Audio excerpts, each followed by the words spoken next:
and welcome to the classiest place on earth. The fuck is up, everyone? I hope you're doing well. I hope that's not too loud. That was hella loud for me for a second there. Good fucking morning. Welcome to the classiest place on earth. I hope you're doing well. Hi, gay. Is it depressing? Nope. Damn it. Hi, gay. I'll get it. Someday I'll be a professional streamer. Guys, check out my shirt. Is this not the most appropriate Easter Sunday shirt you've ever seen? Ever? I know. Zach got it for me, and I've been waiting to wear it for a bit. I'm very excited about this shirt. It's probably my new favorite thing. Isn't that fucking great? I don't know where he got it. I have no idea, but he has one too, and we match now. And I just, trying to angle my camera so you can actually see the shirt. Don't be a douche, camera. That's too low. Don't be a dick. It's sick. I love it. Kel, oh my god. Happy fucking belated birthday. Happy birthday, happy birthday. This is, well, that was your day to have a lot of fun. We're waiting for the celebrating. That was your day, so happy birthday to you. My voice is still so fucked. I hope moving on your birthday wasn't a terrible experience, Cal. The Ezekiel _ he did. He found, I'm pretty sure, literally one night, I know when he bought it, because one night, out of nowhere, after stream, he yells, "Babe, what size shirt do you wear in unisex?" And I'm like, I don't know, like a medium or a small? This is a medium, if anyone finds the shirt. It's quite large. I should have got a small, but it's awesome, and I'm so excited. It's the best. Gay the prey away, motherfuckers. I had help this time. Oh, nice. You moved in 2 trips? Fuck yes. That is so nice. It's seriously, having help is underrated. I feel bad asking, every time I've moved, I don't ever ask for help, but people that help, I'm just forever eternally grateful to my friends that actually help. Casey951, welcome to my channel, welcome to my stream. My name's ClassyKatie. It's fucked up to meet you. Take my breath away with you, especially my fucked up family today. Welcome to the classiest place on earth. I invite you in your breath and take your pants off, place your hand in a bunch of gentles, and enjoy your time here on the stream of pants on the floor. I invite you to do the same. Embrace your goddamn nudity, motherfucker. Every hole is golden, yours is golden. She's still fucking got it. Good morning, Crispy. Oh my god, that game yesterday was pretty fucking cool. Or not yesterday. My days are fucked up. Earthbound was fun to watch. I watched Earthbound. I went to dinner with family. We ate at a Lazy Dog. Fuck yes. Lazy Dog is really good. That's the hot dog place, right? Happy. Here's your fucking burger. Eat it. Wait, who would eat the burger? It's nice to see if people have equal hate for everyone, no matter what your religion or sexual beliefs are. I agree 100%. This is the reason why I watched South Park. Everyone should be, as long as you're not knocking down, we're allowed to hate. We're allowed to make fun. I watched Zach. Zach played some Earthbound. Didn't he play Earthbound already? He was playing Earthbound, wasn't he? Was it Zach I was watching? Fuck. Days are fucked up now. Cocky! Thank you so much for summoning the class, keeping the classy alive, giving it anal swings for 39 fucking months. Holy shit. That's a really long time. Thank you so much. Jesus Christ. Oh, maybe who was I watching? I watched Earthbound. Who did I watch play Earthbound? Oh my god, now I gotta think of it. I watched someone played it. Oh my god. I'm not high yet, so my brain's not working. No, someone was playing it and I watched Earthbound. I just brain farted on it. Oh my god, who was it? Oh no. Someone was playing Earthbound recently and I thought of you. It's a really fucking cool game. Shit. Fuck, I hate my brain. I'll think of it. Isn't that awesome? Zach got it for me. Is that the fucking sickest thing you've ever seen? I love it. He has one that matches. I thought it was perfect for Easter Sunday. That day we all celebrate so thoroughly. God, my voice is bad. I left my water. I've chugged a lot of water today, to be fair. It's the coughing. I literally, I'm a mucus farm. Good morning, Alfel. How are you? It's like a mix of cuisine. There was a Mediterranean appetizer with some... Oh, we have a Lazy Dog hot dog place. Yum. Ooh, yum. Oh, spicy feta? Fucking yum. Did he play some yesterday? Is that what I'm thinking of? Fuck, dude. I don't know. It is a really, really cool game. I liked watching it. I could have swore I watched Zach play, but maybe it wasn't. I don't know. I don't know. I gotta grind up some weed. Happy Sunday, everybody. I've almost finished all of the resin giveaway stuff, and I'm pretty fucking excited about it. That's right. I did that yesterday too, because I don't know what it is. It's fucking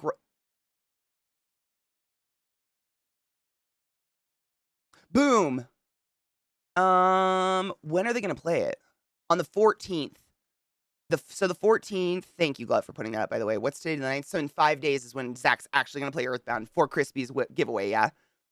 That's awesome. I'm excited. It's a cool game. Friday, awesome. That's good. It's a really cool game. My weed, oh, there it is. Just kidding. But yeah, yesterday I woke up way late. I don't know what it was. Like, apparently my body definitely needed to sleep. I didn't wake up until I like slept through all my alarms. I don't know what happened. That I don't sleep through sound, really. But I woke up yesterday and my nose, like I was like cussing myself out all morning. Zach was laughing at me. I couldn't stop hawking loogies and blowing my nose for hours. It's doing it again. I don't know what the fuck it is. It's driving me crazy. And I was just like, there's no way I can stream and like sit here and just blow my nose and hawk loogies 20. Like, it's just disgusting. I just felt disgusting. It's gross. I didn't feel disgusting, but I felt gross. Like, I just was gross. It's gross. Thanks, Zoe. I tried. Really, I just wanted out of my... Can I tell you, speaking of hair, this is like on topic, off topic. So Zach and I, you know, who hasn't watched Supernatural? Let's be real. But last year, Zach and I did like the ultimate Supernatural binge. We literally watched all of it over the course of months. It was crazy. It was so much. It's one of the longest series in the entire world. It's so crazy. But if you didn't know, they've come out with a new series, same people, that's called The Winchesters, and it's about the parents. And so Zach and I were like, we laughed, and we're like, you know what? We'll give it a try. Because, I mean, the show is corny as fuck. Like, I hate Sam with a deep, like, every time Sam's on screen, I pray for death. I just hate it so much. I hate him so much. So I was like, fuck it, let's give it a try. And so we've been watching it. It's terribly corny. I mean, give it a try. If you like Supernatural, it's just as corny. It's just like the roles are reversed. It's like the dude is the fun one and his mom is the insufferable cunt. Oh, I know, Jasmine. He would literally like. So our sleep schedules are pretty opposite because he streams really late, I stream really early. So he usually stays up until like 3 or 4 in the morning, and I would, roll over and wake up. He would watch it. He'd be watching all night long. It was crazy. He really binged it. But we started watching it, and we like everything Zach and I watch together. We do it. We enjoy doing this, but we pick shit apart. We love to inconsistencies or like I told you guys this the other day. If there's a gun, we automatically, Zach will get his mouse and he'll pause it, figure out what the gun is, and then we'll start counting bullets to see like if they're actually like, you know what I mean? It's just it's I would never do that around someone else because it's probably really annoying, but we love to tear apart movies like that. And dude, speaking on the topic of hair, one of my biggest pet peeves is when someone in a show is allegedly like this hardcore badass who like doesn't give a fuck and lives this like street lifestyle. They're always on the road looking for their dad, something. But they've got like this perfectly coiffed hairdo that I know for a fact they spend hours doing every morning. And they've got a perfectly foiled hairstyle that is definitely getting done at least every 6 weeks because there's not a show of roots. Like, do you know what I'm saying? Like, it immediately removes the badassery when I know you're sitting there in the morning with a curling iron as big as my cock, getting your hair to look perfect every day. I can't stand it. And one of the main characters in the Winchester show is John, the dad's mom, so the grandma of the two boys. And she's like a mechanic or something. I don't know. You never see her do anything that's mechanic-like, but she works in a mechanic shop. But she always has her hair up in this little bun, and then she puts like a little like handkerchief she ties around, and then she pulls all of this hair out, and it's just in her face. And I'm just like, every time she's on screen, I'm like, none of that makes sense! Ah! I cannot stand it. it just like boggles my mind. And the main character, their mom, she's like a badass in the 70s, like a hippie. Oh my God. And then at one point, a character actually says vibes, and the show's in the 60s and 70s. Like it's placed in the like late 60s, early 70s. And I think John like says something vibes at one point. It's just terrible. Like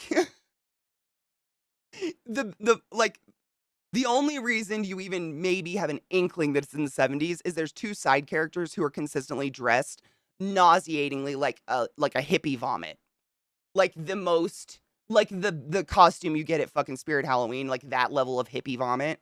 That's the only reason. But other than that, it fucking I just like a lady mechanic is not going to tie her hair up and then pull all of the hair that's in her eye, that would be in her eyes, into her eyes to work on a car. I'm sorry, that's not going to happen. Stop it! Ah! Also, the main character has really terrible extensions and they drive me nuts. I can see them the whole time. I can't take it. But we're watching it.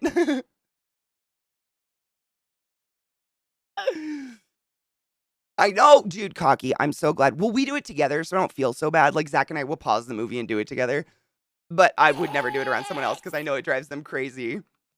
Kendo, what the fuck? Thank you so much for the 1,000 biddies. Good morning and happy Easter or zombie Jesus or whatever the fuck you celebrate. Happy Egg Day. If you can afford eggs, if you're rich enough.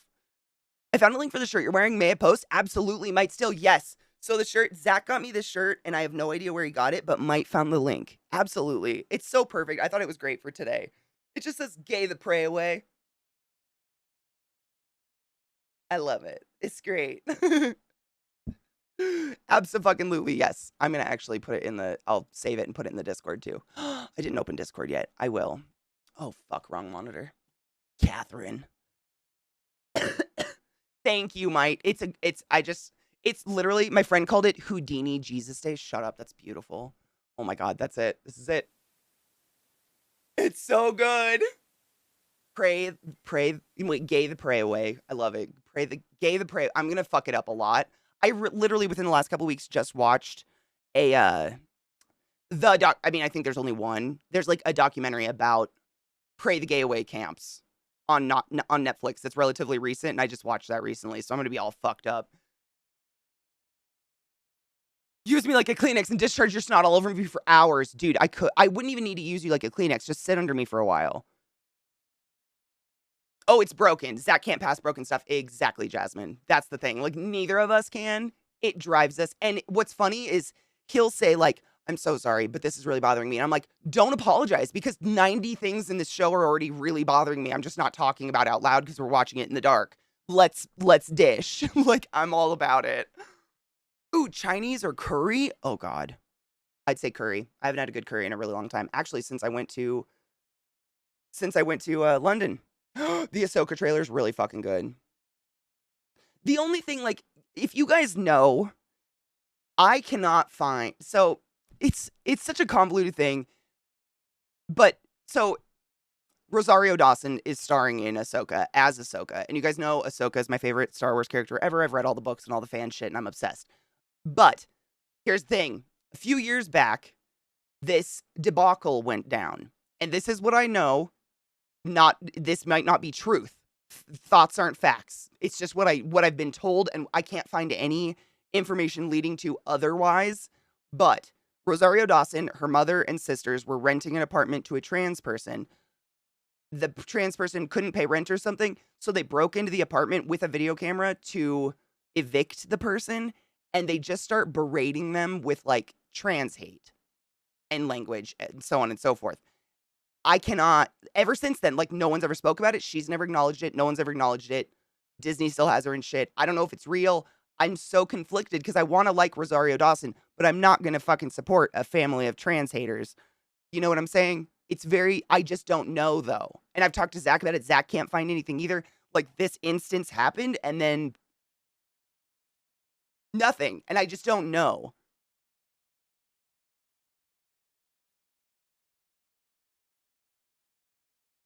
Are you kidding? Last week, the North Dakota state legislature denied a bill to do universal school lunches for public schools. That's disgusting.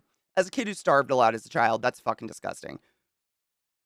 Oh, it's in Nicotine's merch store? Oh, that makes me so happy. Fuck yes. Oh my God, my dog's just unplugged my monitor. Are you kidding me? I don't want to have dogs anymore. Why? That's me. That's me. Don't freak out. Fucking dogs. It doesn't excuse any behavior. Exactly, Mikey. And that's the thing. Like, I just don't know if it's, you know what I mean? Like, maybe someone who just hates Rosario Dawson put this information out there, but I just don't know. And I mention it every once in a while because you guys are smarter than me, and I'm hoping someone will be like, oh, that wasn't true, or that is, or I just don't know.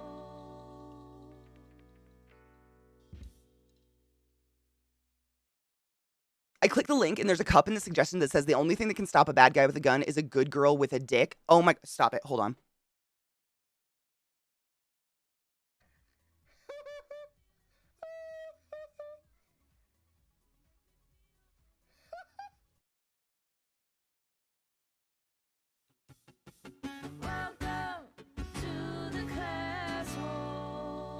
I know. I got it. I was drinking water out of it yesterday.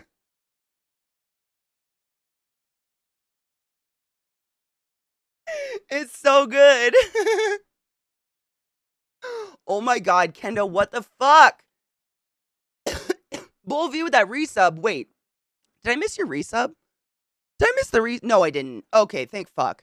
Jesus Christ. Bull V with that fucking resub. Thank you so much for 27 goddamn months. That's a long fucking time. Thank you. Kendo just gifted 10 subs to the chat while I was getting my funny cup. Jesus Christ. Hold on. What the fuck? Kendo, you generous hoe. I appreciate you. God damn. Thank you. Hold up. Ursader, Teddy Bags, Workster, Helena Harmony, Dysfusional, Estana Decker, Draw Ye Not. I hope I said your name right. Folk Scored, Nathaniel Nightmare, and Rob Insomniac. You're all butt wizards of the highest order. Go forth and be consensual in all the ways. Because nothing in this world is sexier than pure sober consent. A fucking A. Isn't that the best thing ever? I know. I wish I had a dick. It'd be great. I'd slap people with it. It's so perfect. I know. I love it. It's so good. It's so perfect.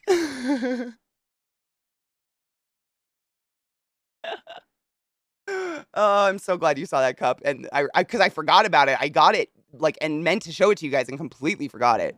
No shit. To put it in further perspective, my Snap has been reduced to $54 a month for food. Is Colorado trying to fuck people too? I clicked the link and there's a cup. Yes. Oh, yeah. Oh, yeah. From what I heard, the trans person was a longtime family friend and they had a falling out. I understand having a family falling out, but nothing excuses slurs. In my opinion, that's just me. Maybe I'm oversensitive. Call me a pussy. I don't. This is my view on it, I guess. I don't know. So trans hate and racial slurs and so on and so forth do not come out of your mouth unless they are a regular part of your vocabulary somewhere in your life, no matter how mad you are. You know, I get mad all the time and I don't start slurring because those words are not a part of my life anywhere. They're not in my brain to pull out. They have to be in your personal vocabulary to, you know what I'm saying? Okay, so court dismisses anti-trans assault lawsuit against Rosario Dawson. Oh my God, Glut, this is why I asked you guys. You're smarter than me. Is Glut gonna save us? Okay, let's read it. Hold on, my voice is so fucked. Why? I drank so much water today, guys. I'm serious. I don't know why this is so rough.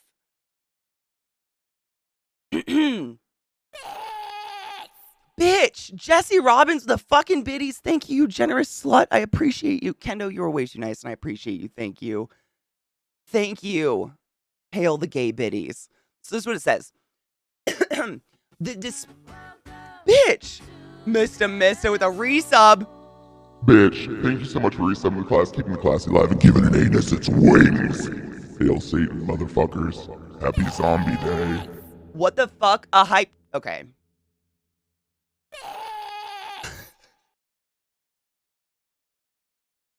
I don't even know what's happening. Thank you.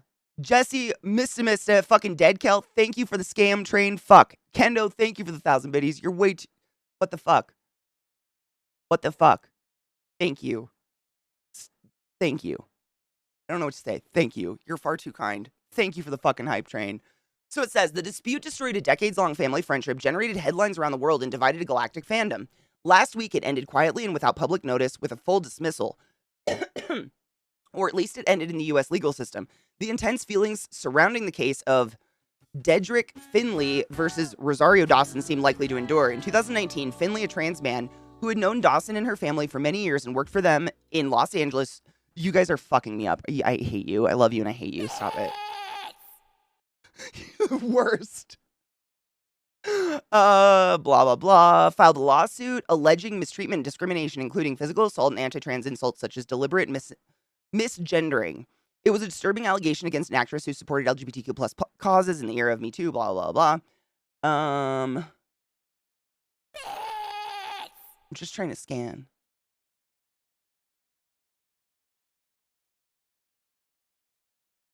A judge threw it out. After hundreds of pages of motions, it came down to a 3-page ruling in one key sentence. The court hereby dismisses the action. So does that mean they didn't do that? Fuck all of you! God damn it! Thank you for the... What the fuck? What the fuck? Thank you. Crispy... Fucking Christ, I don't even know. Since the N-word isn't part of my vocabulary, I'm immune to heated gamer moments. That's me too. My heated gamer moments are like Jesus Christ on a corn dog. Like, that's where my brain goes because we don't have that language in our head, right? Yeah, we don't, I mean, and by we, I mean, I'm assuming none of us, we're not like, you know, secretly using gross words in our private life that are going to come out in public when we're pissed. That's what I'm saying. Exactly. Crispy, thank you for the 420 biddies. We must cheers. Nicktastic, thank you so much for the biddies. Cocky with the biddies. Fucking Demina Hito with the fucking 1,234 biddies. 1, 2, 3, 4, amen. Thank you very much. Fuck. You guys want to hear a really good song? It's literally called 1, 2, 3, 4. There's no lyrics.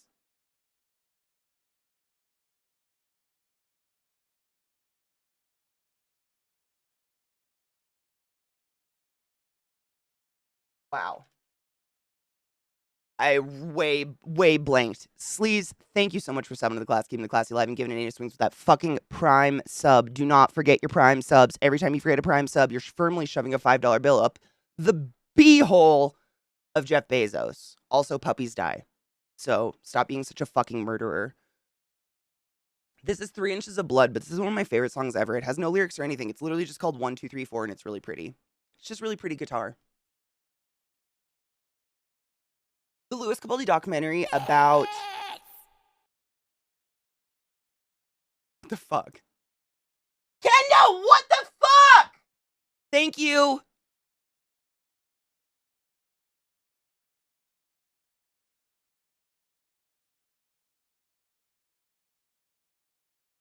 Fuck. Thank you so much for the hype train. Seriously.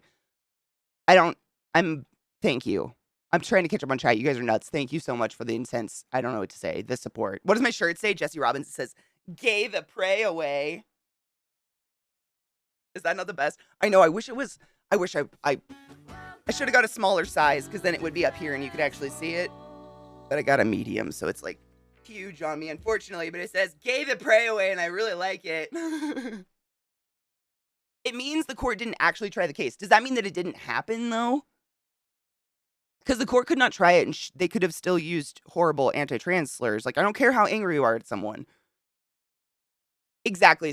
What Sleaze said, you have to say that word in your private life in order to be something you yell at someone. It's never an accident. Yeah, you don't, like, that'd be like me getting angry and suddenly knowing Chinese and, like, spewing Chinese when I'm pissed. I can't do that because I don't have the Chinese language in my head anywhere. You know, when you hear someone pissed off where English isn't their first language, they immediately start rolling into their native language when they're pissed. It'd be like that. You roll into your native tongue when you're pissed off, which means these people spouting the N-word when they're pissed. I'm just saying. That's just science. That's just fucking science. Exactly, Mishy, and that's me too. And I talk about that a lot. I know you've heard me talk about that, but those that are new to my channel, nobody's fucking perfect. Demina Hito, thank you so much for subbing to the class, keeping the classy 11, giving any swings to that Prime sub. For everyone, don't forget your Prime subs. You don't have to use it here. Use it somewhere. Just for fuck's sake, use it. Do it for me or Jesus or whoever you love. Use your Prime sub. I like words like, please excuse me, but like retarded or gay, those were literally every other word for me as a youth. I had no idea. Like, that was just if you hated it, it was retarded or it was gay. Everything. And I actively, to this day, like, gay for the most part, I am gay, so that's not really a problem. But I can, like, getting retarded out of my vocabulary. I'm 35, and to this day, I still, like, I catch myself every once in a while when I'm really, really angry. Really angry. I want to, like, by myself in the kitchen, like, I just want to scream at a dish. And I stop myself. Like, you have to actively participate in your own experience. You know what I mean? But anybody can change. Doesn't mean you're a bad person just because you were raised. Like Mishy said, none of us had a choice how we were raised. That was just normal. Doesn't mean it happened, doesn't mean it didn't happen. Okay, cool. So we don't really know yet. I mean, I'll watch Ahsoka until I guess there's confirmation. I just, you guys understand, I'm sure. Nobody's perfect. What about me? You might be perfect. I don't know. What do you do once you're perfect? Like, where does life go from after that point? You know what I mean? Like, if you hit perfect, like, do you just fizzle out and die? I really don't know.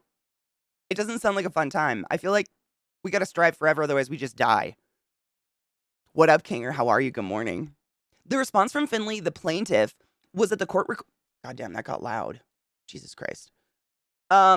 Was that the court requested the medical exam while they had COVID and couldn't get it in time. Oh, interesting. Interesting. Well, Jasmine, it's not a bad word, but like, at least for me when I was a kid, the word gay was used as like a derogatory thing. So if something sucked, if you hated something, it was gay. Like, oh, I gotta go to school, it's gay. Or I gotta go to work, it's gay. Like, that's how it was just in terms of how it was used. Or how it, probably is still used. I don't fucking know. But now things are hella gay when I love them. So you know what I mean? It's not like I had to remove that's gay from my vocabulary. I just switched it around because I love gay. Yeah. Yeah, it was, and again, I grew up like in the middle of nowhere, Rednecksville. Literally, like, my graduating class in high school was like 30 kids. I grew up in the middle of nowhere where there's a lot of prejudice, a lot of racism, a lot of bad language because there's nobody there to tell them to stop. There's no one there. There's no one there who's not white. There's nobody there who's not straight or at least presenting as straight until they leave. Like, it's crazy. It's small town life is very bizarre. My coworker said the R word the other day. I told her off. Good for you. Yeah, I don't like them. There's no reason. And here's the thing. We are intelligent human beings. We know how to read. Oh my God, Kendo, thank you for the biddies. What the fuck? Thank you for the level 5 hype train and thank you for those biddies, you generous hoe. I appreciate you. God damn. Thank you. You're far too kind tonight. Thank you. I love this song too. They're just so great. If you achieve perfection, then you turn into pure energy and float away because sci-fi wouldn't lie to me. I agree. I mean, I think that's what would happen. It's what must have happened. I just don't even know. Hi, gay. Hi, gay. Yeah, we wouldn't. We wouldn't. Your part wouldn't. Hey, in the bedroom or just hanging out. Turn it off, Willard. That's my favorite. Thank you for the hype train, you silly fucks. I appreciate you. The first time I ever heard the N-word was my grandfather. Oh my God, Kendo, have I ever told you the story of the first time I ever used the N-word? I was in 2nd grade. I used the N-word in show and tell at the new school I was going to after my dad died. Did not make friends. It's the worst. So it's not a long story, but it's terrible. So after my dad died, we moved in with my grandparents for a while because my mom single mother with 2 kids, like that's impossible. It still is. But she moved in with my grandparents for a while. So I had to go to I went to 3 different schools just in 2nd grade, just moving around with my mom after my dad died. And we went to a school that was right next to my grandparents' house. And my grandparents, old as fuck, antiquated language and whatever. I don't know. There's no excuse for it. They were racist. And they, I don't know what it is, if anybody else's grandparents have this, but my grandparents always had a giant bowl of nuts on the table. Shelled, with the shell on, with a nutcracker and that little pick thing. And it was just a thing. And people would sit at the table and crack nuts and talk or something. I don't know. They always had a bowl of nuts. And my favorite nut to this day is a Brazil nut, which is it looks kind of like an orange slice, but it's black and really rough. And it's probably one of the hardest nuts to open. It's like they're bar impossible to crack open. And it's one of my favorite nuts in the world. And it was around Christmas time, and I went to school, and my grandparents, I did not know what a Brazil nut was. I did not know the name of it. I was in second grade. I think you're like 6 or 7 years old in second grade, right? So I go to school and we're doing show and tell, and they want me to say what my show and tell is. And I was like, I'm new. I don't know. My favorite nut is a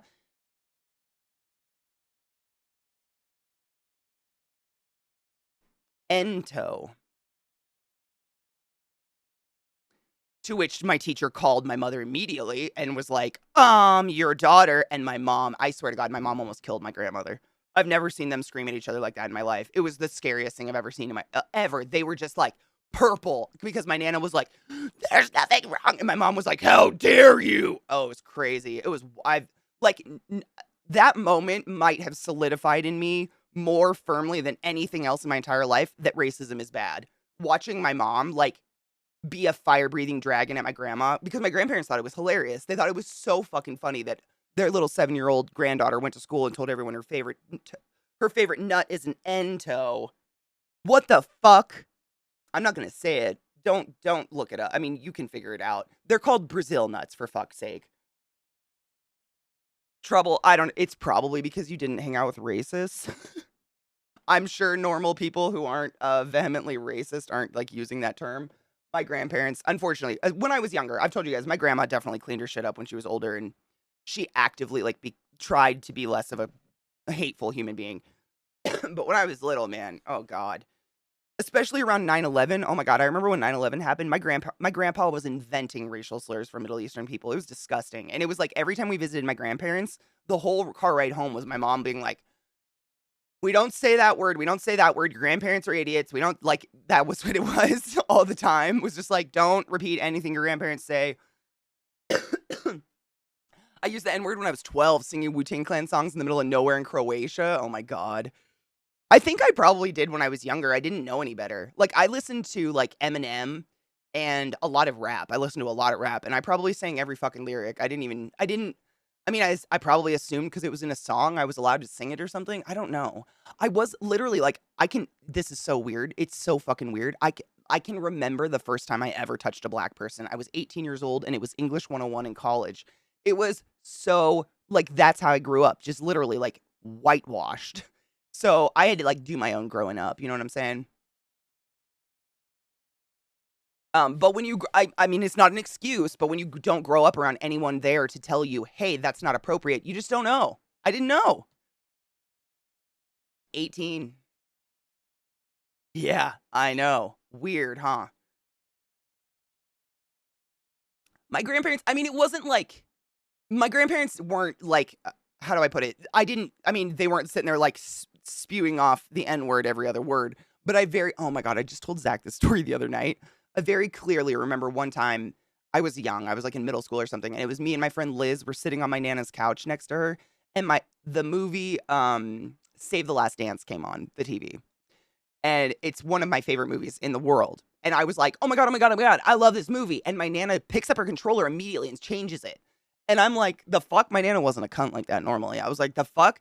And this is literally, this is all she did. Salt and pepper, salt and pepper. And starts changing, like, what the fuck? Like, shit like that. That, like, I very clearly was like, that's fucked up. And then I have to go home to my mom and be like, Mom, why did Nana turn off Save the Last Dance and start chanting salt and pepper at me? And my mom would be like, oh God. And then my mom, what are you doing? To my Nana on the phone. Yeah. They had a lot of fights. Because my Nana thought it was funny. She thought, like, if she could piss my mom off, she thought it was kind of funny. She was kind of a shit disturber that way. 18, I remember it. Yeah, she was in my group. Yeah, because, I mean, literally, we had native people. We had Indians. They called themselves Indians. I lived on an Indian reservation. So we had native people, but, like, I don't know.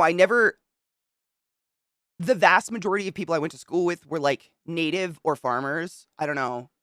I don't know why people don't consider native people people of color, but they didn't. I don't know how else to say it. It feels gross to say that, but literally, like, there was no races. I never, like, we had, like sports, rivalries and shit like that, but I never, like, there was no, like, native racism or anything like that. Probably because they'd fucking kill us.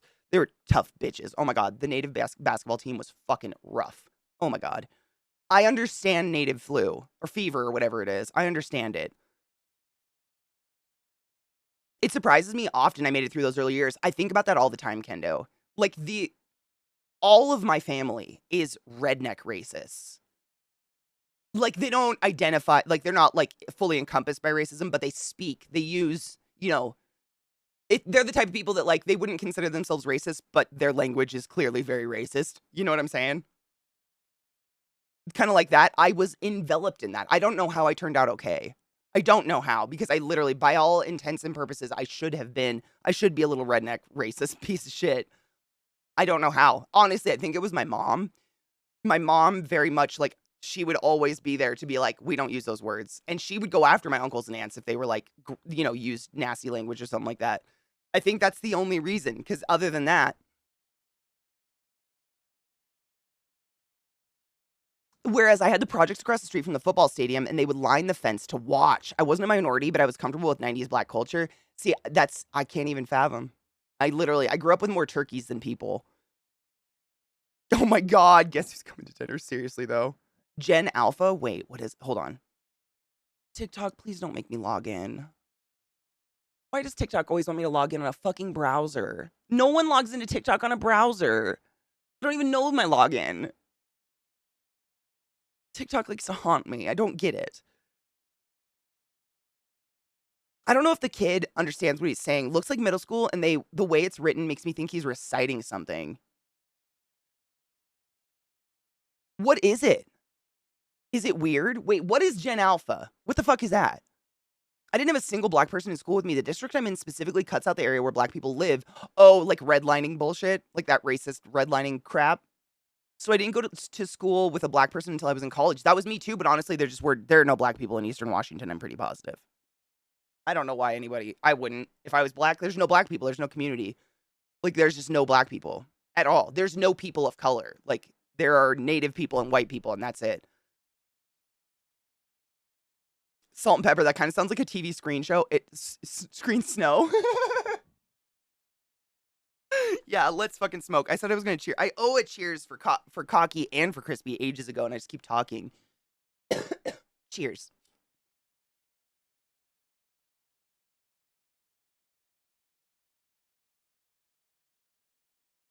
Dude, Little Black Dress, yes. I struggle with that so hard. What Little Black Dress said was, with the old racists in my family, I didn't overlook their racism, but I had the confusion of loving people that were objectively bad people. I still struggle with that to this day. Yes, because I loved my grandmother. I loved my grandfather. I missed, literally this morning, I had a little cry about my grandma. Just this morning. I just missed her. I'm going to cry thinking about it. I just missed her out of nowhere. I'm going to cry. Stop. I was really close to my Nana. But like, from day one, I was, I can't think of the word. I was conscious enough, or whatever you want to know, whatever you want to say. I was with it enough to know that the words coming out of her mouth were gross. And I would confront her about it, and she would just do her weird giggle shit and be like, oh, whatever, you don't know any better. But like, my Nana and Grandpa used the majority of my growing up horrific racial slurs and gay hate. I mean, at one point, I'm pretty positive my grandpa said, don't you ever bring a black man home, Katie. I'm pretty positive. But like, I loved them, and I still miss them so much because there was so much more to their personalities and so much more to who they were that, like, gave me really good life lessons and shit like that. But like you said, like, it's a struggle because I know they did those things, and I can't lie to try to protect them. You know what I mean? Like how you'd be like, oh, they don't mean it, or that it's just their generation, or it's like whatever. Like, you can make up any excuse you want. Racial slurs are racial slurs. Anti-LGBTQ plus AI plus is a slur, regardless of, regardless. You can say you didn't mean to hurt someone's feelings, but if you're going around using slurs, I don't need to say it, right? I can't get the TikTok's trying to get me to fucking log into it. I don't know why. I'm going to have to restart my thing.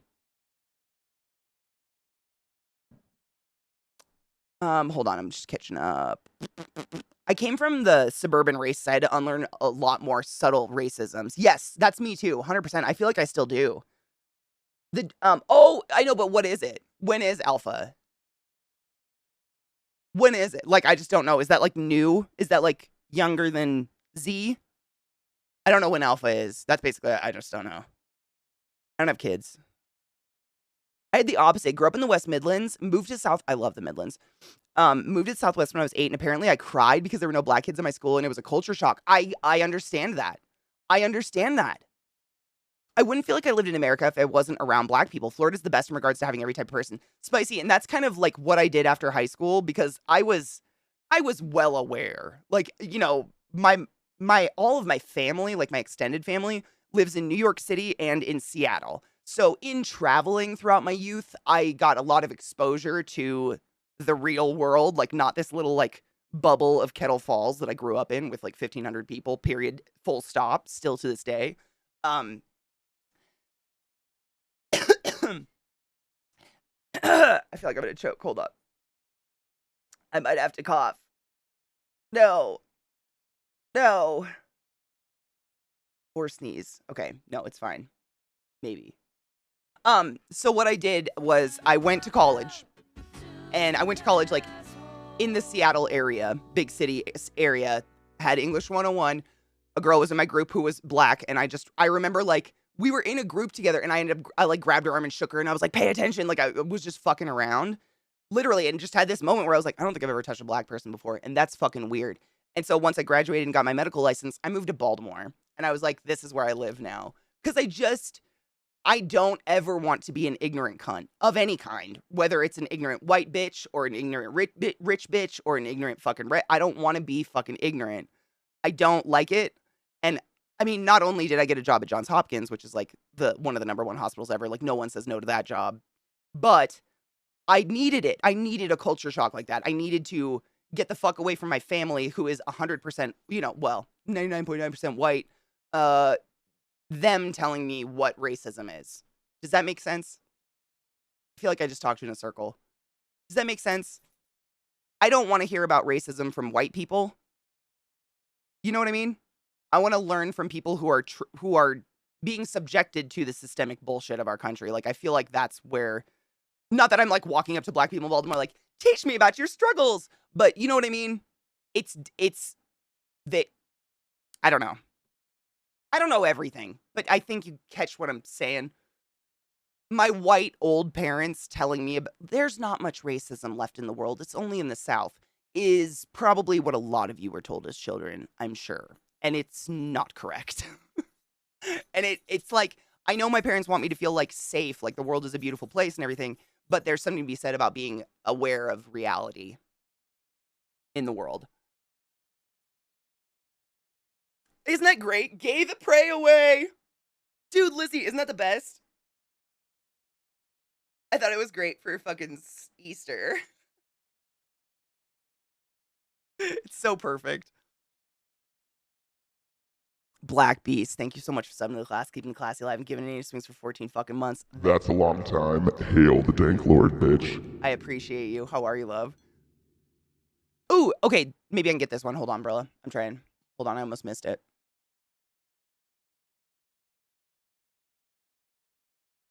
As a furry, my preferred generation is Gen Proto. What is Gen Proto? Is that really a generation, or are we making a joke that I'm just too stupid to get?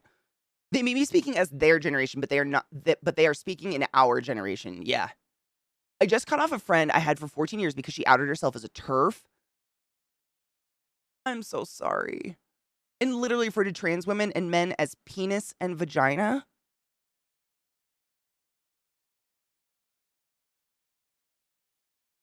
Out of nowhere? What the fuck is the point of that nonsense?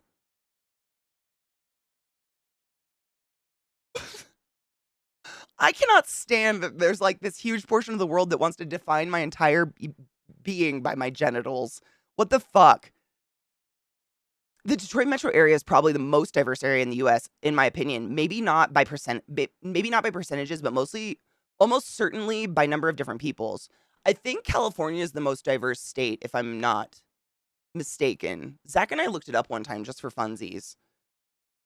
Z is the last alphabet, so it starts over. Oh, is that really what it is? Because for a while there weren't letters. Like it was, the golden generation and the baby boomers. But now we're just going by alphabet.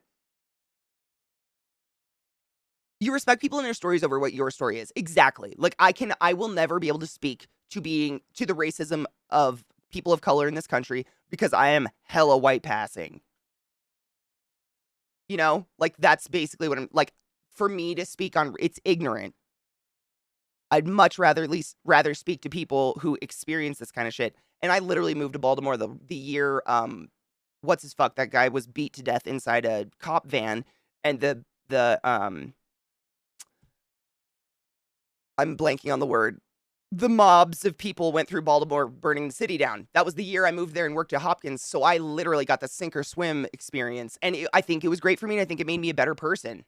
Really, like, I went from, Seattle that thinks they're diverse because they have some, people that are tan, to Baltimore. It's different. Racism's everywhere, exactly. They want to detach themselves from their hatred and blame it on other regions. It's weird and gross. It is. It's disgusting. It's so bizarre to me. The World is a Beautiful Place, and I'm No Longer Afraid to Die is a great band. I've never heard of that before. That is such a long name. Oh my God. I'm definitely gay way more times than I pray. I mean, hard same. Protogen is a furry species. Oh no shit, what is it? Is it the one that has like the shark head?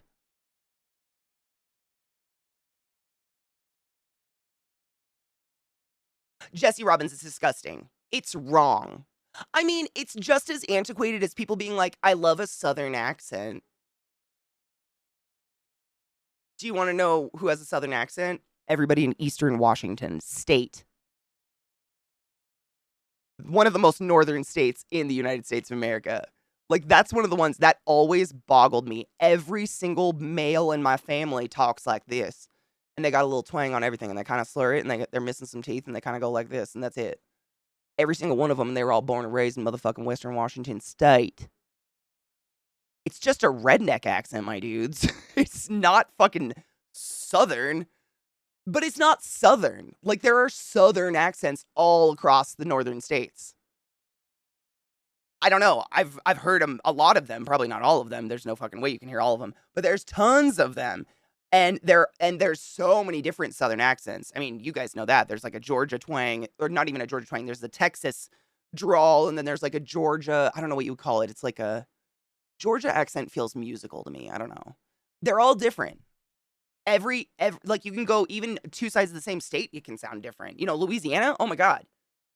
Shreveport to New Orleans, fuck off. Totally different.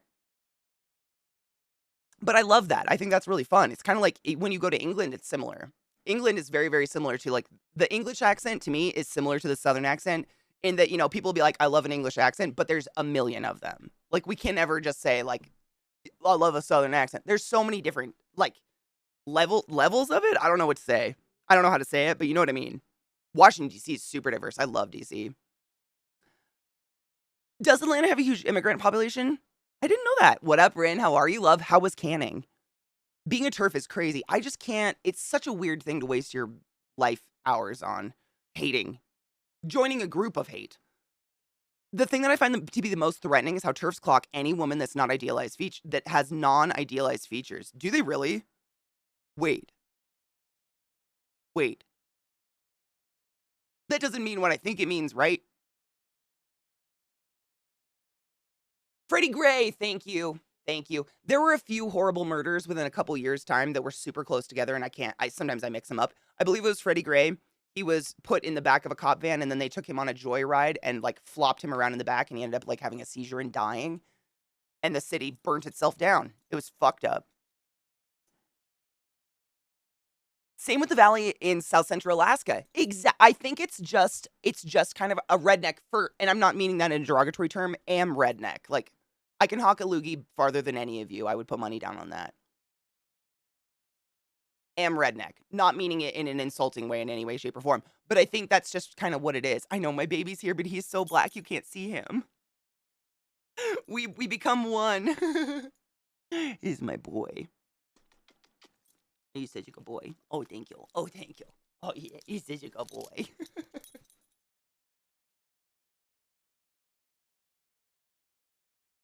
Hey, now my southern accent's charming. I think it is. I like southern accents. They're just not only in the south of the U.S., just like racism isn't only in the south. Oh my God, Cocky, that is so accurate. This is what Cocky said. The Georgia accent is cursive. I couldn't have said it better myself. Yeah, that's exactly. It all flows, but like in a nice way. Like the difference is like the Maryland accent, like my weird hybrid fuck shit that I've got going on. We blend all of our words together. Like I think that's how people characterize the Maryland accent. So like instead of saying I am going to go to the store, I'm going to the store. I don't know. I'm going to the store. That you flirt, but it's like not pretty. Whereas the same thing is happening in Georgia, but they're still getting the letters in there that we're dropping, and it's beautiful. I don't know what it is. It's like all the words connect, but I enjoy it. I don't know. I've been to Savannah multiple times. It's gorgeous. But I like most accents. The only accent I can't stand, don't come for me, is Australian. Sometimes. There's an occasional, like, usually it's a woman with an Australian accent. I don't know what it is. It, like, is chalkboard in my ears. I know, David Cable, exactly. And that's the same thing with a Southern accent. Or, like, an American accent. Like, you guys know that. An American accent? Are you fucking with me? You don't have to be from America to know that's not a thing. You know, there's the flat, you know, I guess, like, what you would... My dogs are fighting over my lap. I guess what you would call, like, the Siri voice. Like the, hello. Well, I don't even know. What's a word that I don't pronounce well? Would you like a cup of coffee with some water, hun? I don't know what the fuck that is. I guess that's like the, you know, like the automated tone America voice. I don't know where that is. That like West Coast, I guess. I don't know where that comes from, though. I don't know what that is. What is that? What is that flat? I don't know what it is. Ooh, canning went well. 10 out of 10 turkey jars sealed. Fuck yeah. Sourdough brioche. Oh, I love brioche so much. Now in the freezer for future French toast. Fuck yes. I grew up 5 minutes. Wait. From this place? Oh, is it? I got a weird warning. Clear your browser cache. Oh, I'm so jealous. Oh, you know, Maryland has a shit ton of really nice farmer markets like that. I tried to take Zach to some when we were there and they were all closed.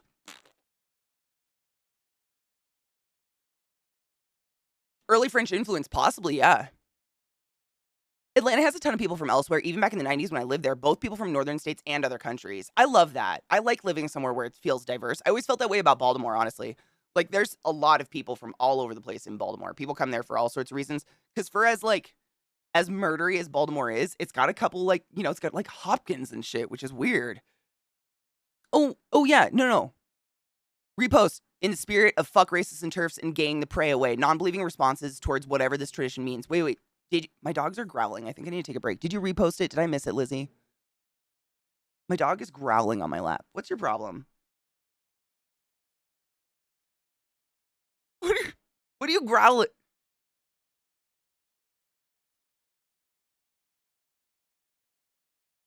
She's trying to climb up my lap. I'm just going to let her see if she can figure it out. She's huge. I don't know why she tries this. I don't know. Wait, I didn't see it. Hold on. I looked for it. Oh, wait, wait. Oh. Hold on. Is it this? I have a friend who was harassed in a bathroom by a TERF during a Scottish women's government event thing. She's cis. That's where they did. So they just harass people that they deem look not feminine. Is that basically what they're doing without saying that? Because that's fucking what? What?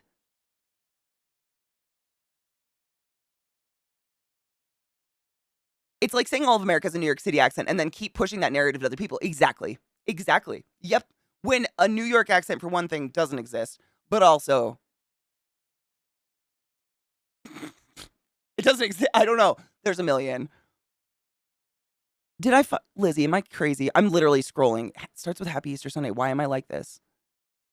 Maybe it's literally not in my chat. I mean, it might have literally, I don't know. Is it me? Will you just repost? Can you repost it again? I think it's disappeared. I'm serious. I'm going between two of your messages. There are no other messages.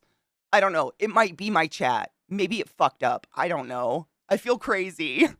I'm digging. I can't. It's probably me. I don't know.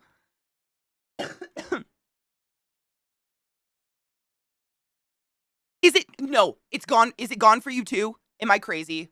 So it's gone for you. Okay. It's not just me. It literally is gone from chat. But it's not like deleted by a mod or something. It's just gone. Okay. See? See? I told you. I'm not ignoring you. I swear to God. It's just not there. Look at my 75-pound standard poodle being an idiot.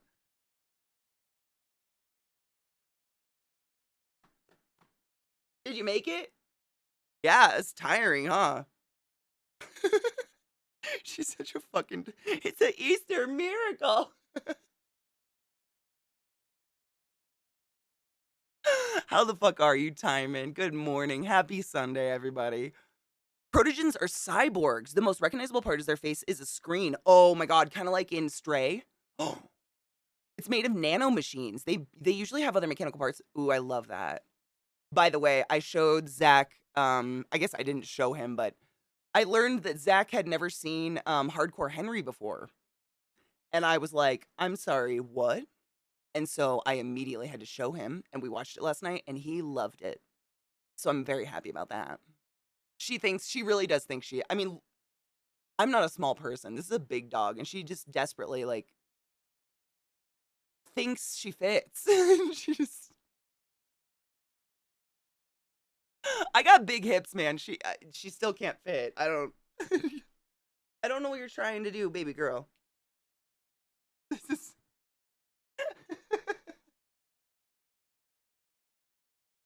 I know. I'm not big enough. I'm sorry. I tried. Her face. My little haunted Victorian child. You're trying so hard, and I really do commend you for your effort. Your efforts are precious. Yeah, Hardcore Henry. Yep, the first-person shooter movie. It's great. It's a Russian-made film, but it's mostly in English. Like, the parts that you need to understand are in English. But it's a great movie if you like action movies.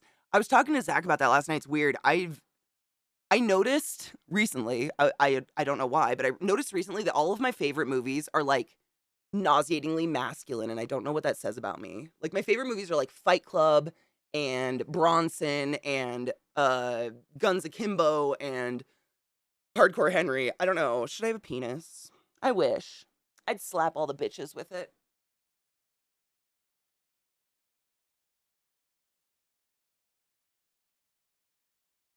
So, how are things? What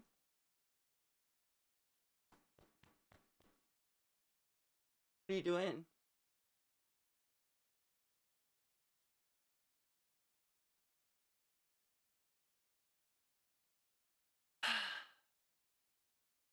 This is my life. Oh, so Scotland, sorry if my mic is really far away. Scotland was trying to pass the GRR bill, the Gender Recognition Reform Bill, and there's been mass outrage, which would help trans people, but cis women are shit scared of a guy just claiming he's a woman. But there are laws in place, like a male convict.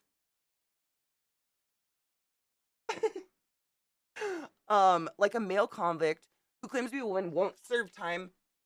So they would put a trans woman in a male's prison. That is terrifying.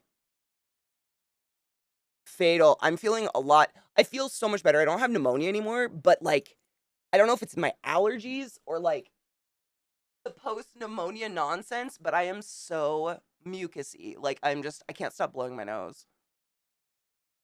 She desperately wants attention. This is so weird. You okay?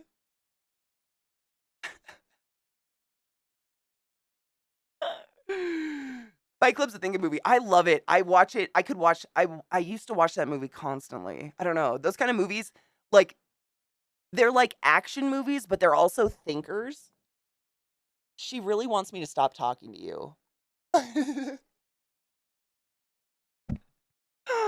Oh, it did. I got it. Oh my God, Lizzie. Yes, I got it this time. This definitely was not in my chat. There's no way I would have missed that. Hold on. Well, this is important. Stay on this side for a minute. Happy Easter Sunday, indulgent theology moment. Sorry in advance. Don't apologize. We had to repost this 3 times just so we could fucking see it.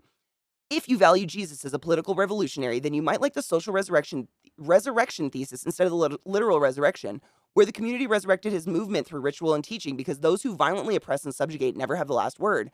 John Dominic Crossan is a great historical Jesus scholar on this. Don't have to be about sin cleansing, but fuck oppressors. I love that. They might enact violence on bodies, but can never kill the millennia's old spirit of justice. It worked this time. You probably hit the mobile limit. Yep, that's it. You hit the limit on mobile, so it didn't even post. She is full. Yep, they're both full standard poodle. Yeah. She's just staring. You're so weird. You're a weird girl, Bale. Yeah, they're both full poodle.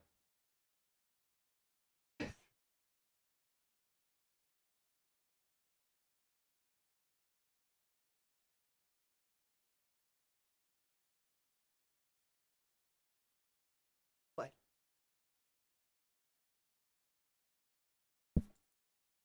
Go get him. Better go get Dad. Ah! I tricked her. I don't even know if he's up. God damn, she's big. Crap all over my legs, young lady.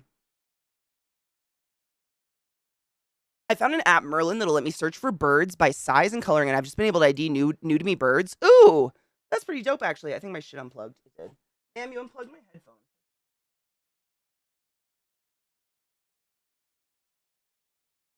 Okay, there's music. I was like, wait, did it go fucking silent? Oh my god, so many of my links just decided to load out of nowhere. Get out from under my desk. Get. You guys are unplugging shit. You're driving me crazy. Get out of here. Do we need a break? Is it break time already? No, get out. Shoot. Fucking dogs. Motherfucking dogs. Ooh, honey lime and white rum. Yum. Have you ever had Parrot Bay? It's the worst thing in the world. It's the worst. Cocky, did he see her? She's precious. She is a precious dog. She's just like, ma'ams. She's clinically addicted to me. She literally like sleeps up against my corpse all night long. And in the morning, she tries to keep me from getting up. She like pins me down. She's addicted. I don't know what it is. They're just battling. Is it break time? Okay. Let's take a break. Maybe these fucking links will load. I don't know. It looks literally like the TikTok one and then the one that's not TikTok but the same video. All of it just loaded rapid fire at the same time. So maybe my internet was being weird.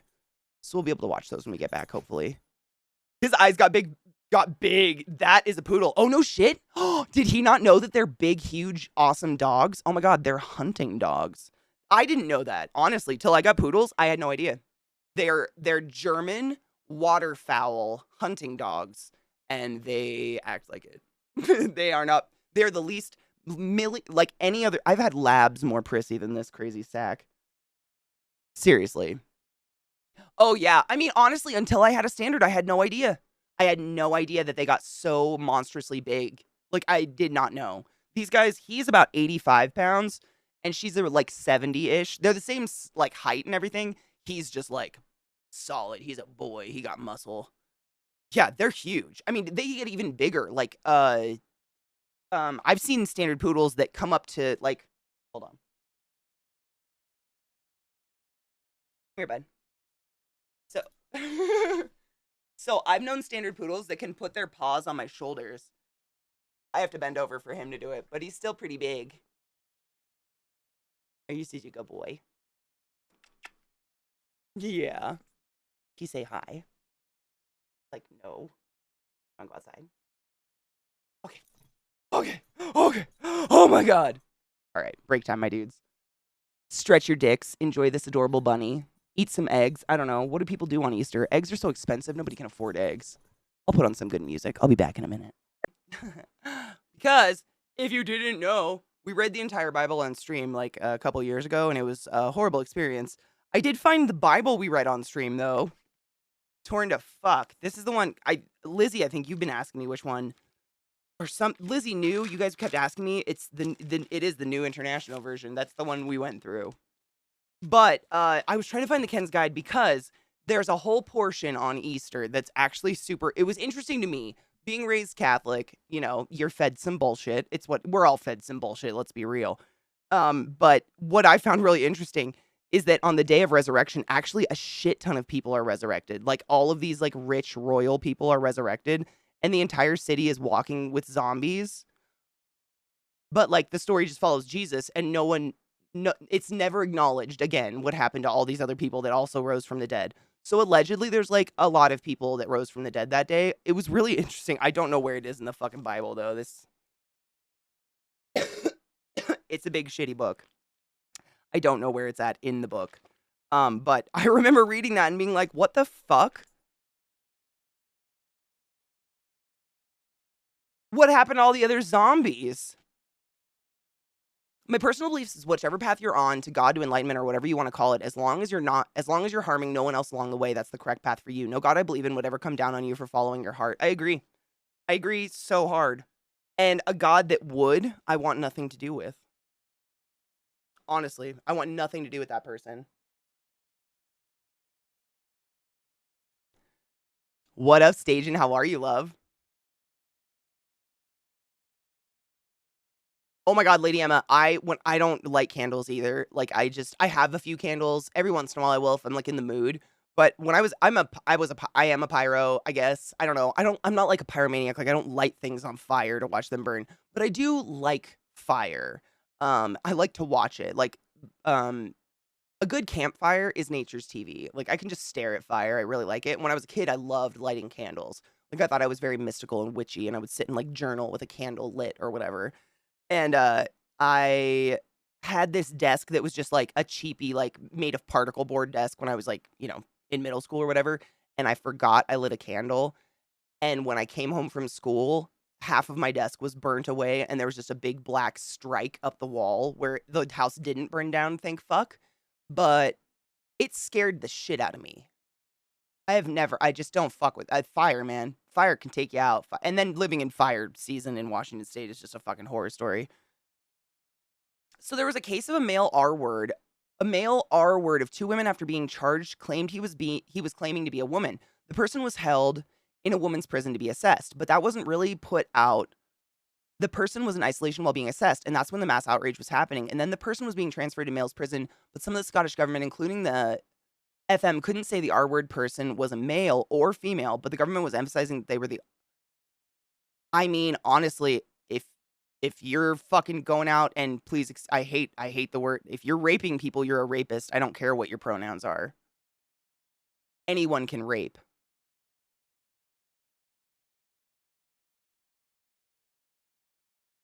Dude, right? Jesus can be the only magical one, but seriously, there was a lot more. Once we deconstruct the foundations in which their institutions built and maintain their corruption, we can take them apart and redistribute a religious power in ways in which it's meaningful and ethical, like economical wealth. Yeah, I think the church is panicking, because I was reading a thing the other day that was saying like Britain, Ireland, and Italy are losing religion faster than any other place in the world. Like less than half of the country claims to be religious of any kind anymore. Those three countries. I was just reading an article about those specifically because those are kind of like historically, religious, or at least governmentally religious. You know what I mean? I don't like to watch things burn. Oh, okay. Cheers. I'm not like out setting people's houses on fire. Is it really Black Boom? Oh my God, hold on, I'll look it up. Matthew 27:53. It's been a while since I opened up this shit. Is Matthew in the back? It's probably in the back, huh?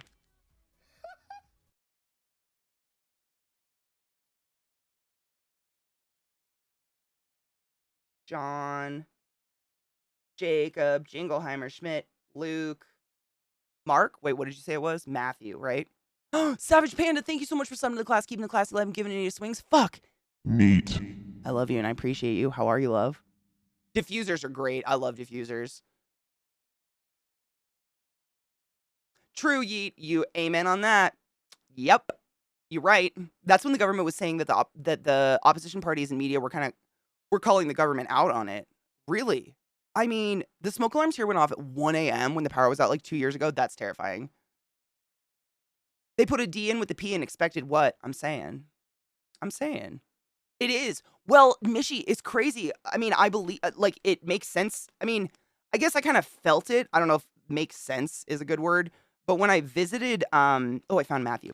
When I visited, Italy, we went to Rome, and we went to the Vatican City because we were raised Catholic, like, got to see the history of it. It was interesting. But, we got to do a tour. So my mom had already been previously many times with friends and stuff like that throughout her life, and she knew a woman. So it's kind of it's weird to say, 2753.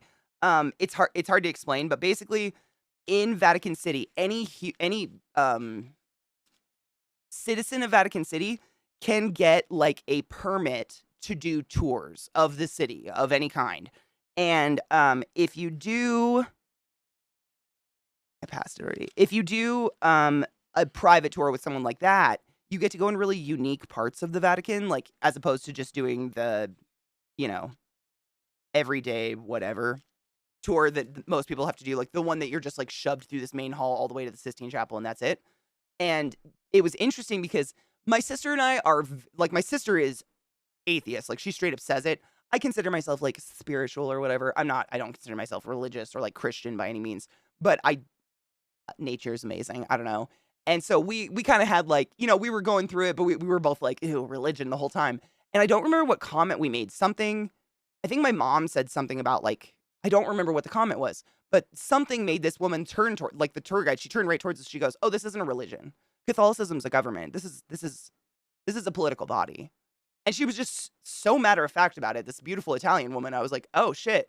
All right, so that's just like well understood." And we had a very frank conversation about it. And it is like, that's the overwhelming feeling within the city, even, is that it's just a government. Like, it's just a political system. Yeah, it was. And I was just like, being a dumb American, I was like, I just assumed everyone in Vatican City was like heavily Catholic and that was the way it was. But they totally, I mean, Catholicism's more, it reminds me of what the reason I'm baptized, the reason my mom told me she baptized me.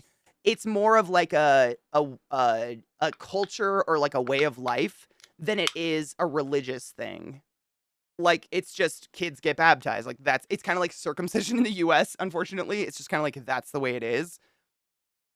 Which I found very fucking interesting. Like, it's just a political system, and the fact that they see it that way is pretty wild. It's just, and it's weird because when you go through Vatican City, like, it's just tourist shops selling you like things that are allegedly blessed or tiny bottles of holy water. It's pretty weird. Like, it's just making money off it, really. Hello, Michael Barney. How are you? I've taken a lot of classes on Christianity. It's less surprising to me. It honestly, and I didn't take a lot of classes on Christianity. I wish I would have. It's ingrained in the society, exactly. It's not, whereas in the US, it's like religion kind of becomes your personality or like your identity. 37% of people in the UK say they have no religion. And in 2021 census, it's significantly lower than 50% registered in some other reports. Yep, that's what I was reading too. Same Ireland, Britain, and Italy have crazy, and it's just dropping. Like, because the youth does not buy into it. Like, the people that are old and religious and buy into the hate are dying. And the youth are saying, fuck you. Like, they're not going back to church, Like, we don't have a choice if we're baptized, but we have a choice when we're adults. I got baptized because it was the in thing. Straight up savage. My mom told me, I baptized you because it wouldn't hurt you to baptize you. And what if I'm wrong? This is what she told me. That's what Catholicism has done to her.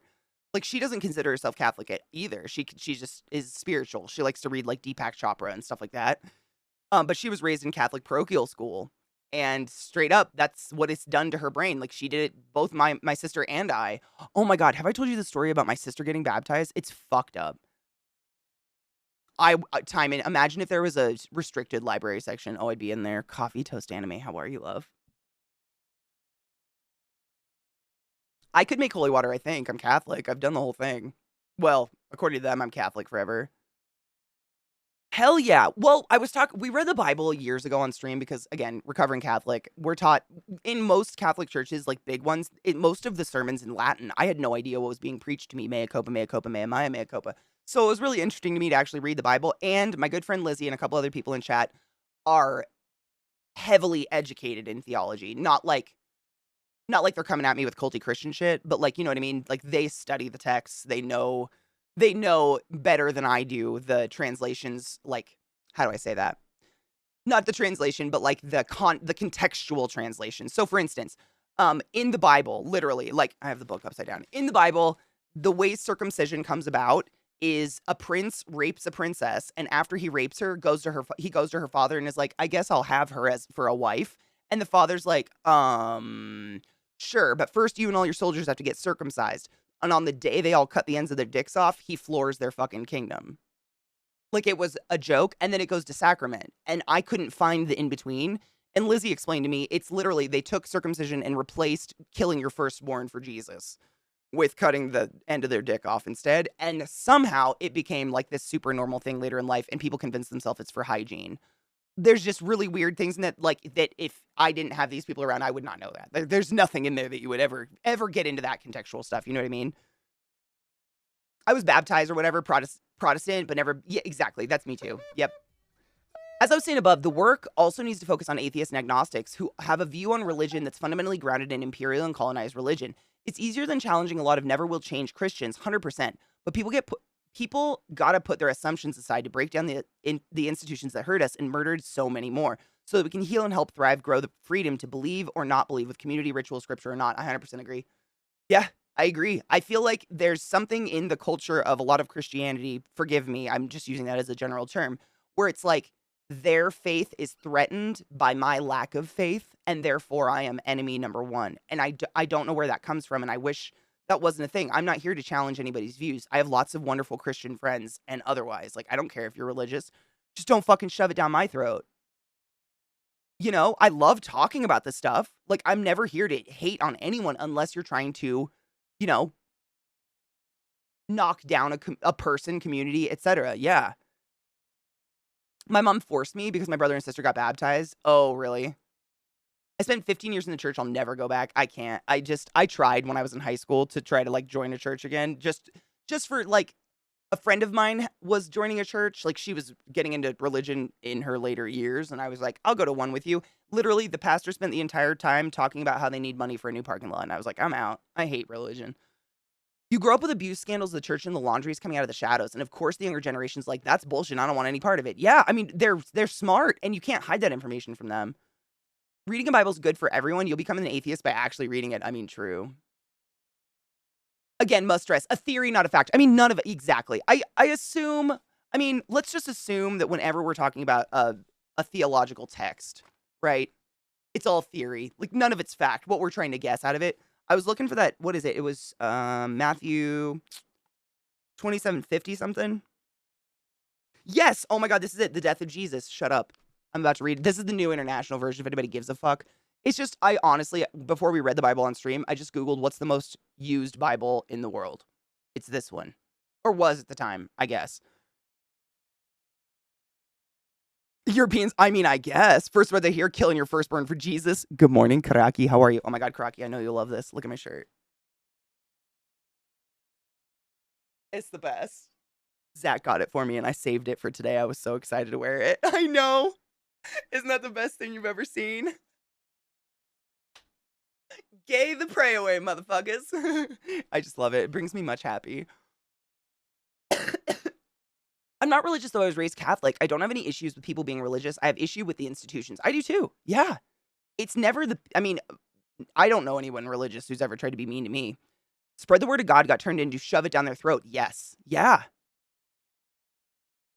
I was baptized Roman Catholic, but went to a Presbyterian because that was my Oma, Dutch grandmother's church. Yeah. My grandparents were missionaries. Oh, no shit. Neil deGrasse Tyson believe in God? Wait, hold on. I pulled that. TikTok shit hasn't been working, but maybe we'll get it to load.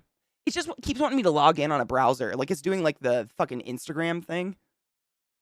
Who the fuck logs in on a browser? Nobody. I don't even know my login to log in on a browser. My God. TikTok. Get over yourself. Exactly. Locked in. I love that. I wish people would focus more on their personal relationship with their deity, whether it's God or Jehovah or whoever, as opposed to focusing on just convincing everyone else that what they believe is real.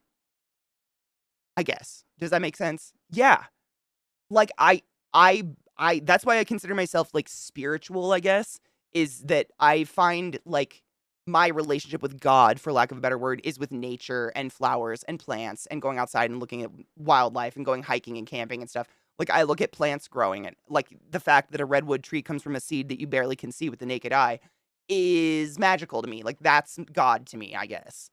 I think that's so much more important and so much more interesting and beautiful than anybody being like, if you don't worship this white man from in the sky in my building that we made, then you go to hell. What the fuck? Who bought into that? Like, who was like, yeah, that's a great idea.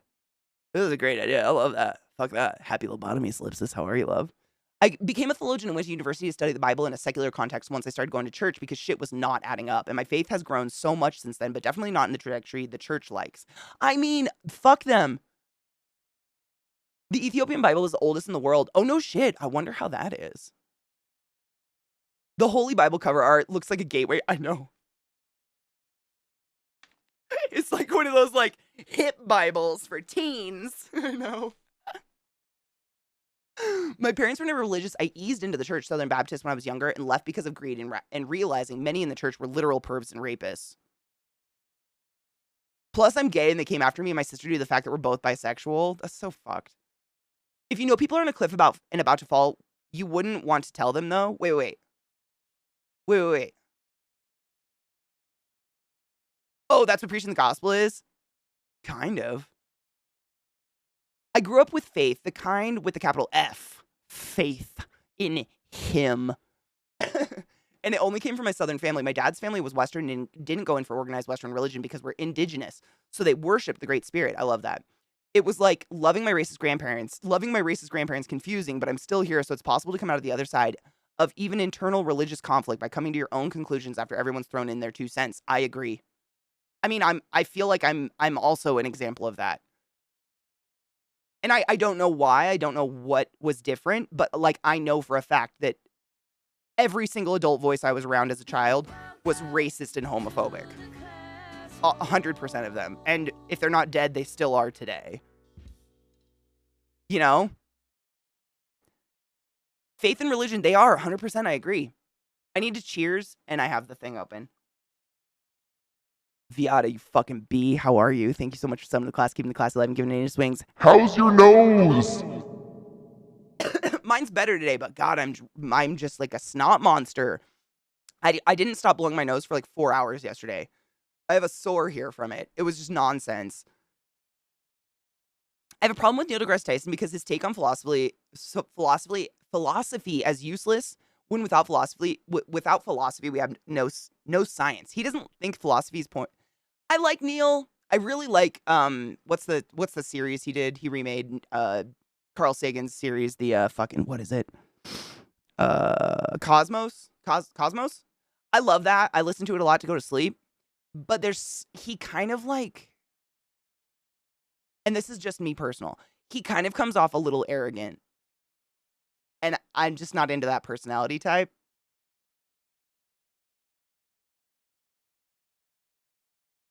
Like a little bit of a jerk. Like he's smart. Like I'm not anywhere near the level he'll ever. I'm a fucking smooth brain compared to him.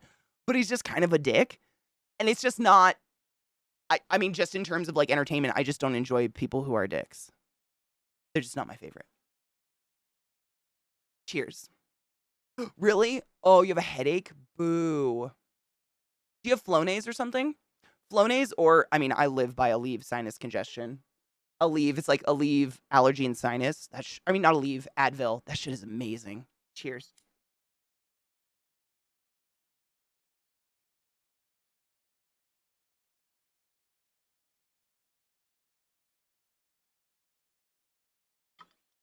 Right, Lizzie, and those are the things that bother me because he's really like, he's arrogant about that. You know? He's like, I don't believe in religion and I'll write it off, but I believe in these very, out there conceptual shit. And it's like, okay, how come you can believe in things that are non-provable but no one else can if they're not hurting anyone, Cheers, lovers. Neil's a jerk, right? He kind of comes off as a jerk. And that's probably just his personality, like just it's probably honestly considering he's an old nerd, he probably grew up getting bullied, made fun of. I know he was like poor and shit as a kid. This is probably like his outer exterior shell. Like it's a, what's the word I'm looking for? It's probably his defense mechanism that's been developed over years and years and years before science was cool and before comics were cool and before anyone wanted to hear about science. Yeah, it's like a coping thing. It's a mask. Exactly. Yeah. So I don't want to ever fault him for it. Like when I say this, I'm not trying to fault him. It's just something that makes me feel kind of icky. I don't like to be around people that act arrogant, and I don't care how smart you are. Just kind of, I've had professors like that in college that just like, they always had this air about them. Like they know you're stupid and they liked it. And I don't want to be around someone like that. It makes me feel weird.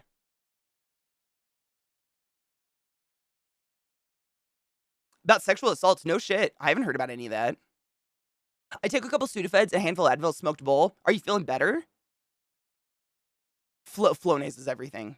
I live on, I mean, I literally start to panic if there's not at least 3 things of Flonase in my house at a given time.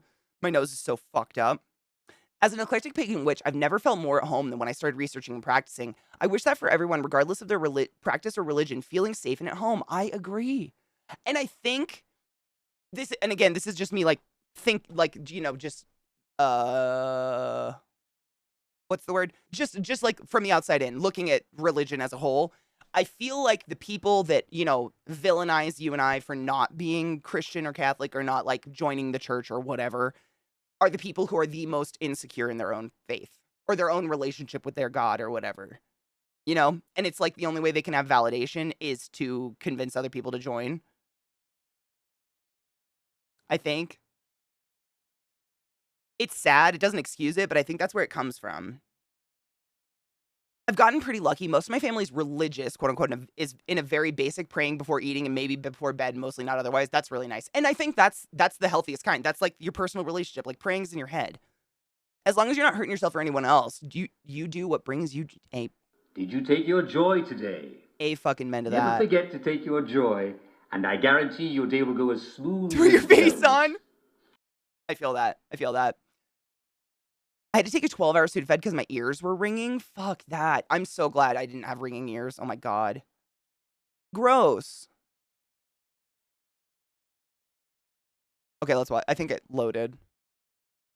I don't know why they're it's just TikTok. According to Bobert, bitch. She's so stupid. So fucking stupid. He might be an asshole, but that was a good point. I mean, yeah. All powerful, all good, like that time he created evil. I know. I vote not all good because, well, self-evident. Yeah, I don't know how there's all good, and I just don't. Yeah.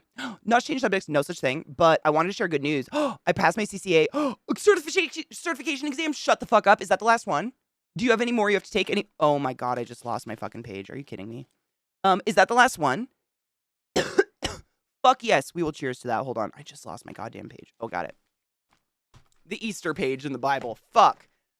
Cheers. It's so weird. Like in America, we talk about that separation of church and state shit all the time. Like the people do, because as much as it's literally the founding principle of our country, I think we've only had one non-Christian president ever. And, like, if you're not an openly religious person, they don't even consider you. Because if you're not religious, you're assumed just not to be a good person. It's so fucking weird. Like, you must be bad if you don't religion, I guess. It's fucking weird. Cheers to that. Congratulations. That is fucking exciting. Hell yes. This is good for now. Fuck yeah. Dude, that was me. I could have done that too. If you're not getting paid for them, fuck them. Do you have to pay to take your certifications? I had to pay like hundreds of dollars every time I wanted to take one of those damn certifications, and not one of them gave me a raise in pay at all. Nothing. I had critical care unit, I had NICU, I had peds, I had ECMO, I had cardiac nothing. None, and they were like $300 a piece to take those tests. Motherfuck. Cheers.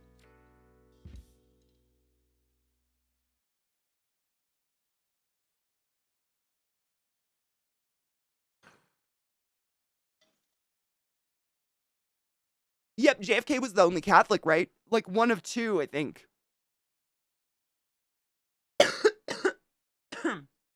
I think. Correct me if I'm wrong. Banana Ham Hock. Thank you so much for subbing to the class, keeping the class alive, and giving a fucking anus its wings. I appreciate you, love. How are you? Happy Zombie Day. I'm making a giant meat. Are you making ham? Are you doing ham and scallop potatoes? Please tell me you are.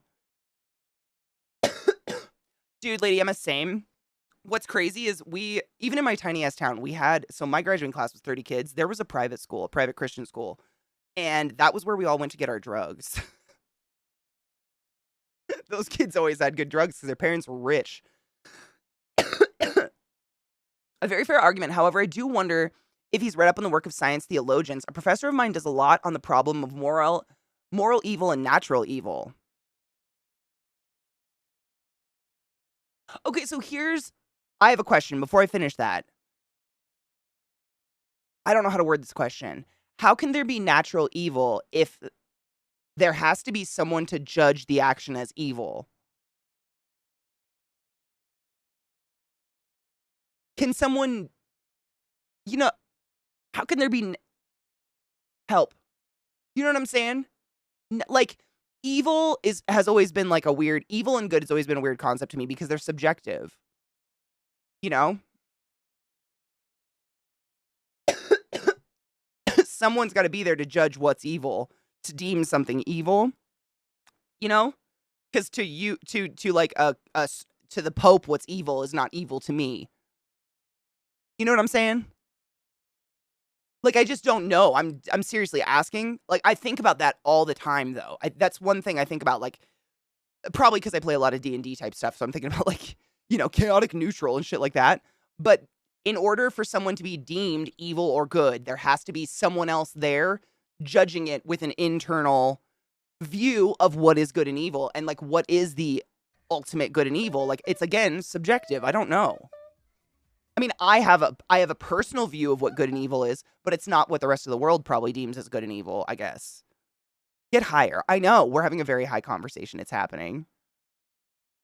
Is Biden Catholic? I don't know. It's weird that I don't pay attention, but I really don't.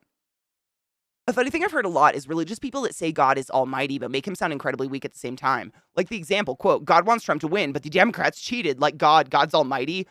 I think I said the same thing. I was like, if God's so almighty, could he not stop the machines that allegedly fucking falsified our voting or whatever they claim? Like, your God sucks. I'm not. I bought a huge standing rib roast. Oh, fuck yes, for Christmas. Oh my God, that's gonna be so fucking fancy. But the people whose house we were supposed to make it in got snowed in.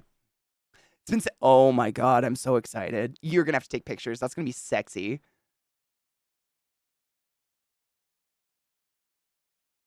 Okay, so yeah, that's the point. Even deciding whether you can define it is part of the whole thing. This is why you can't sum it up in a soundbite. No, I totally get it. Yeah, it's a thing I think about a lot, not constantly, honestly. I think about, like, what is it? I think it's just like, it's whatever the general public just agrees feels bad, I guess. He could, but it doesn't serve the plan. Or what is it? Karaki, he's like, he's challenging us. He's challenging us. You're doing this because you must be challenged. Hedley Lamar's evil. I mean, yeah. I think Trump's evil, but there's a lot of people who obviously don't. It's very much a tautology. You have to think of the difference between systems that man has created versus forces of nature. Evil doesn't exist outside the mind of humanity. The mind of humanity, exactly. Thank you. That's kind of what I was trying to say out when I was trying to say, like, can there be natural evil? That's exactly what I was trying to say. Outside of human judgment, evil and good does not exist. Right? Like, if you're alone on a deserted island, there is no good and evil. It's survival.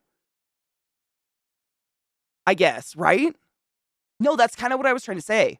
I kind of feel that, I guess.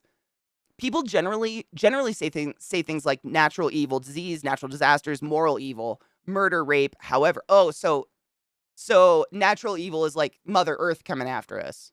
However, people would say those natural evil things are necessary for the universe, evolution, biology, etc. to happen. We cannot have an Earth that moves without natural disasters or diversity without disease. I mean, everything suffers disease and stuff, yeah. To not have a weakness. I mean, nothing doesn't have a weakness. Right? I guess, like, there's nothing that doesn't have a weakness. Everything breaks down from something. There's no objective good and evil. It's social. Do I want to be hurt? No. Do other people want to get hurt? No. So hurting people is bad, right? Unless it's your fetish, in which case we're not here to judge. Them Mysterios, though, I know. God's into the performative evil. And that was the thing, like, you know, that. Thank you for saying that. Neil deGrasse Tyson said something in his little thing we were just saying where he's like, God is either presented as all good and all powerful, or whatever he said. But like, if you read the Bible, like I'm not saying like in like looking for answers, like read the Bible as a book. God commands via humans a lot of what I think is evil, i.e. murder, just like pointless slaughter of thousands in the name of God or at the command of, or something. Like,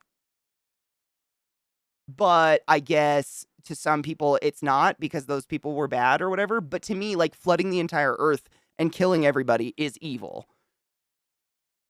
God's a fucking sadist. Amen. The crocodile's not evil for eating the gazelle. Oh my God, Rin, what is that? There's a beautiful quote. It's literally like Morticia Adams says it. What does she say? She says, like, is it evil is relative? What is evil to the fly is not evil to the spider, or something like that. Fuck, there's a really good quote that's super similar to that. And it's like the same concept. It's like everything is relative. What's normal to a fly is not normal to a spider. Yeah, it's a beautiful way to look at the universe, honestly, because it stops your brain from doing the stupid, like, this isn't fair, nothing's fair, life isn't fair. Like, fair doesn't exist. When you think about it in the spider fly, it just really makes a lot of sense. Moral evil is dependent usually on free will, so there's usually to do with intent, ability to do things. For example, dolphins raping, natural evil or moral evil. They enjoy it, they choose to do it, but do we know enough about it? Exactly. Like, when can you make a moral choice? At what point of brain intelligence level, I guess, do we deem that you can make moral decisions? Because, like, I've watched videos of orcas drag a seal pup out into the fucking ocean where it can't get back to the shore without dying of suffocation. They keep it alive, and then they throw it hundreds of yards in the air and catch it like a ball, keeping it alive the whole time. Scientists claim they're teaching their babies how to hunt, but it is some fucked up torture shit to watch as a human. I think that's evil, but can a whale be evil? Well, I guess they're not whales. Orcas are dolphins, right? Can orcas, you know what I mean? I think about that shit too. Actually, a teacher showed me that video. It was one of my bio TAs when I was in college.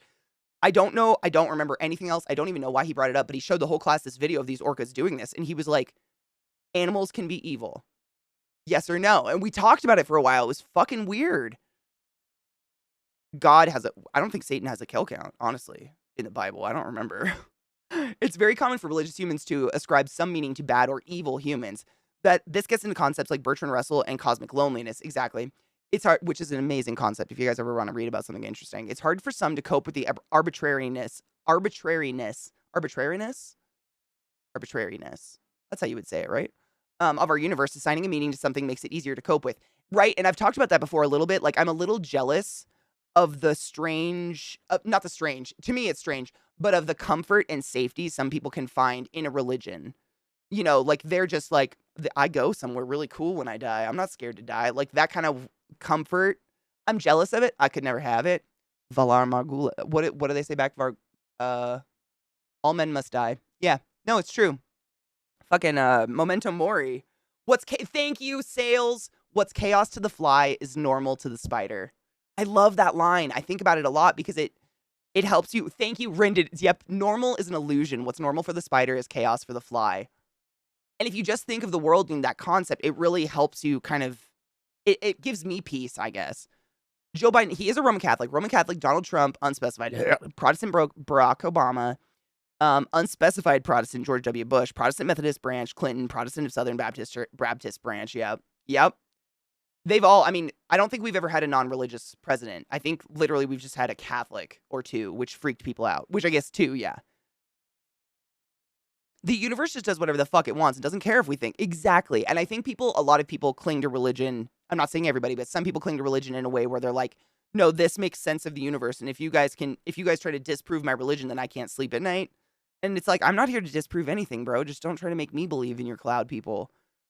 Here's the part about decolonizing your idea of the Bible religion. Reading the Bible through a Western colonial lens, you'll be like, wow, that's violent and evil. But we are not reading it in the Hebrew. We are not reading it in the genre we understand. We're not getting context clues. It's like quoting a vine in a book now and expecting someone 3,000 years from now to get it. It's also written by people. It's about people's relationship with their perception of what faith is. True. Yep. And that, honestly, you bring up a really good point, because regardless of whether or not all of that murder was real, the author deemed, because it was in the name of God, it was not. And there's where the subject, like just in, you know what I mean? Like, even if it's just a story, they were like, no, this proves a point and is good. You might say placing belief in a 2K old book isn't really healthy for modern humans. It is. I really love I love that people dedicate their life to breaking down ancient texts like this, like Lizzie does, because that to me is fascinating. But I mean, picking up a 1,000-year-old book and just like living your entire life by it is pretty wild concept. So it's bizarre, you know? It's kind of fucking boggles my mind to think about it, really. Oh, hot take. That through death he might destroy him that had the power of death, that is the devil. Kind of implies that as God caused death, the God and the devil are commingled and cannot be divided. I mean, I would, like, the concept of the devil or Satan or whatever in the Bible is really convoluted. He's mentioned like twice.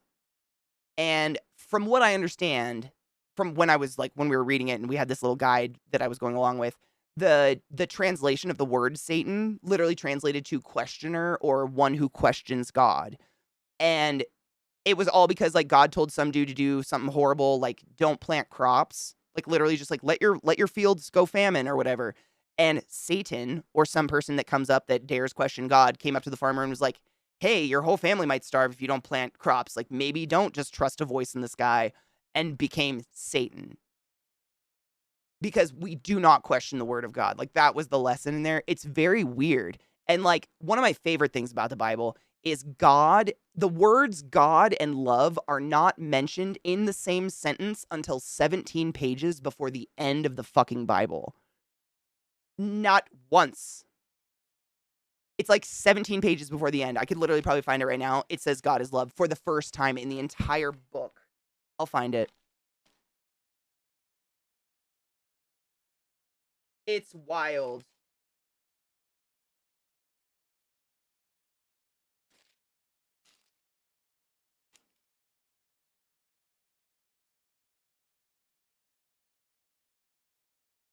Try not to rip the pages. It's really delicate.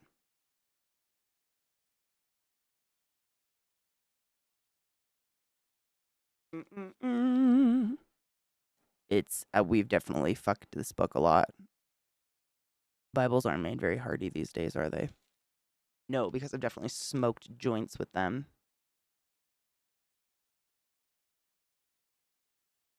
Is it 17 pages? I don't remember. It's so close to the end. It's wild.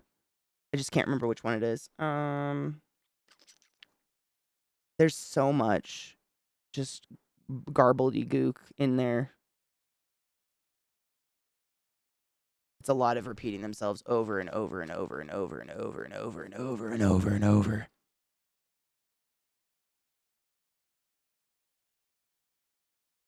Right, Lizzie? And it's just sad that no one talks about that, though, you know? Because, I don't know, it makes me wonder, like, do leaders of religious organizations in general, do they study it like you do? Or do they memorize the text just to rote repeat? Because I feel like someone like me, I would probably have not left religion if it was more about, you know, be a good person and let's dissect this text and talk about it in context, as opposed to just like pushing shit on me and shoving. Oh, they do. They just do it so they know what to argue against. That's sad. It's so much more fun to pay attention to the information. I guess to me, I don't know. I've always found it history is interesting. I didn't take a lot of history or didn't get a lot of it when I was a kid. So as an adult, I find it fascinating. And when people just like rewrite it for their own benefit or whatever, it really it makes me not care anymore. Like when every time I like, and this is no, I know you'll know this, but this is no like jab at you or anything. But every time that I say like, this is what I got out of the book, and someone has to come at me and be like, okay, but this is actually how it was because of the 2,000-year-old context. It's like, why do I want to read this book if I have to go to college to read it? Like, do I have to pay another $9,000 to get another degree just to understand this book in a right context? You know? Like, I feel like priests, pastors, religious leaders, they should be the person that's there to help you because they have that education, but they don't. They might have that education, but they don't use it in that way, and that bothers me. I shouldn't have to go to college to understand this book that they claim is like the be-all, end-all solution to my life. You know? That's stupid.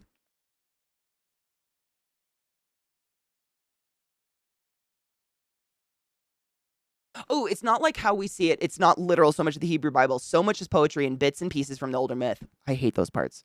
There's so many layers with so many references. You would need to dig so deep to understand everything. This is why I don't believe in using the Bible as an infallible tool in church. I agree. I think it's very powerful as a faith tool like tarot cards, but if you pull the death card, you don't go out and murder someone, right?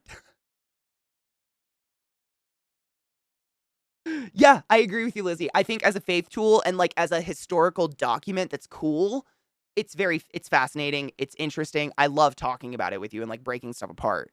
But I think it's really sad that,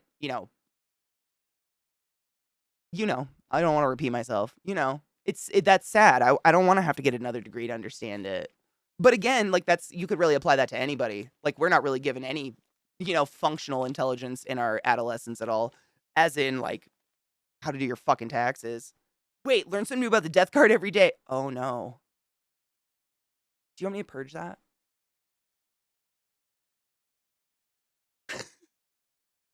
Are you okay?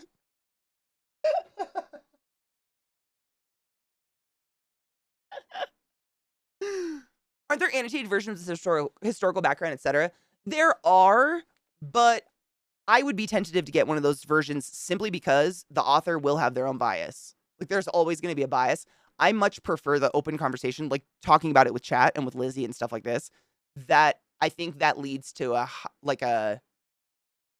more personal interpretation and a more personal absorption of the material, as opposed to just like taking someone else's opinion. Like this is exactly what the translation was. You know what I mean? Because I would just assume they'd have that. You couldn't not. A lot of the texts were just for priests in the Jerusalem temple in the 6th and 5th century, but they put it in. I mean, who decided to do this? What idiot did this then? Were the Pokemon themes? Stop it. Who would God be? What would God be, I guess?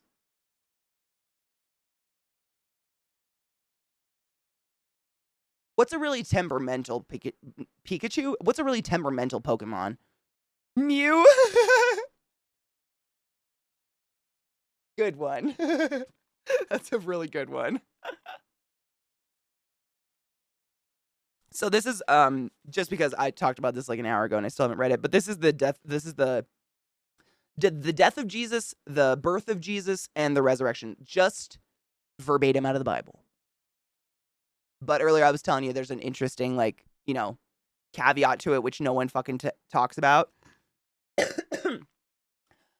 It's in Matthew 27, 45 is where I'm starting. It's a lot, but So it says, please excuse me. It's fucking old English style shit, and sometimes I stumble. From the 6th hour until the 9th hour, darkness came over all the land. And about the 9th hour, Jesus cried out in a loud voice, Eloi, Eloi, lama sabachthani, whatever, which means, my God, why have you forsaken me? Okay. In the same way, wait. Fuck. See, I'm telling you, it jumps all over the place. When some of those standing there heard this, they said, he's calling Elijah. Immediately, one of them ran and got a sponge. This is in the Bible. It's so weird. He filled it with wine vinegar, put it on a stick, and offered it to Jesus to drink. Side note, did you know Jesus didn't carry his own crucifix? Yeah, the Romans just like found a dude on the side of the road named Simon and said, "Yo, carry this crucifix so we can stick this dude on it." And Simon was like, "All right." Anyways, immediately one of them ran and got a sponge. He spilled it with wine.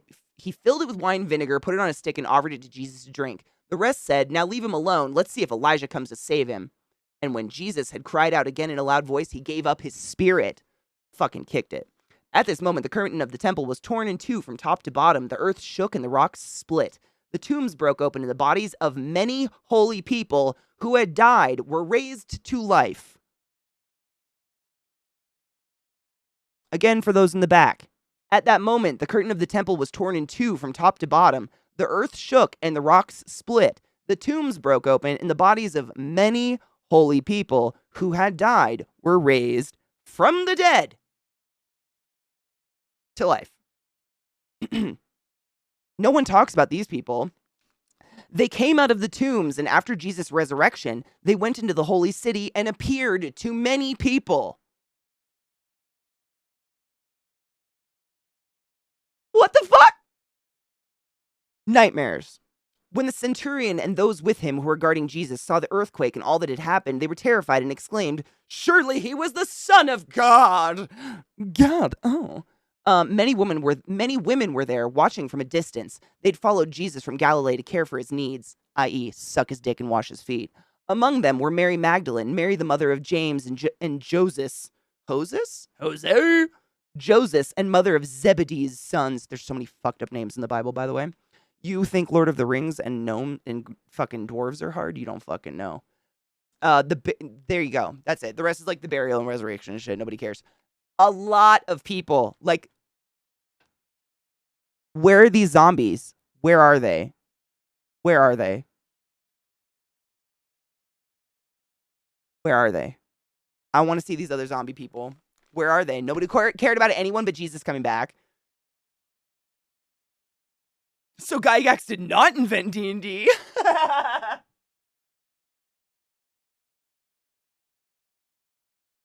I have a cousin on my mom's side of my family. They were taking classes and doing everything to be a priest in Brazil. During the process, there was a book that they wanted to read, and the church forbade him from reading it. Damn. So because of that, he dropped out and came to the conclusion of, what does the church have to hide if I'm not allowed to read this book? I agree. My sister, I've told you guys that. My sister went to Gonzaga, which I think is like a Catholic Christian college. But almost all of her professors were Jesuit priests, and she said they were some of the most interesting, intelligent human beings she'd ever met in her entire life. Not everyone who dedicates their life to studying the Bible is like the devil, for lack of a better term, you know? Like, there's good people out there that would just want to learn, that are just like historians, really. Yeah, is it considered just a Jesuit school? Is it really? See, I don't quite understand the concept of Jesuit, because I think Jesuits, you're a priest, right? Who you don't make any money, you don't run a church, but you travel and you just stay with churches and like educate and learn and stuff. Right? Gotta give artists a wide girth, give them the room to exercise their artistic liberty, I guess. What up, Vivek? How are you, love? Yeah, that's something to it. We talking about the zombies. I was reading the Bible, which is so weird to say. Hail Satan. But one of the parts that always stuck out to me is when Jesus died, he like cried, he's up on the crucifix, like, thanks for the wine, and dies. And then it literally says, when Jesus cried out again in a loud voice, he gave up his spirit. At that moment, the curtain of the temple was torn in two from top to bottom. The earth shook and the rocks split. The tombs broke open, and the bodies of many holy people who had died were raised to life. They came out of the tombs, and after Jesus' resurrection, they went into the holy city and appeared to many people. Where are the zombies? Where are they? Where are they? Where are they? Right? Is that where Notice Me Senpai came from? Is that like what the other zombies had on their like, why didn't they get a book? Why did none of the other zombie holy people get books or get religions? What happened? Where are they? Is that vampires? What happened? Jesuits are Catholic nerds. I love that. They're scholars. Okay. Jesuits are scholars of the church. Okay. The raising from the dead thing's partly a callback to Ezekiel. Isn't Ezekiel later? I thought Ezekiel was later than that. Holy shit. Is it really? Ezekiel 37, 114? Oh, nope, you're right. There's so many people in the back. I skip them on accident sometimes.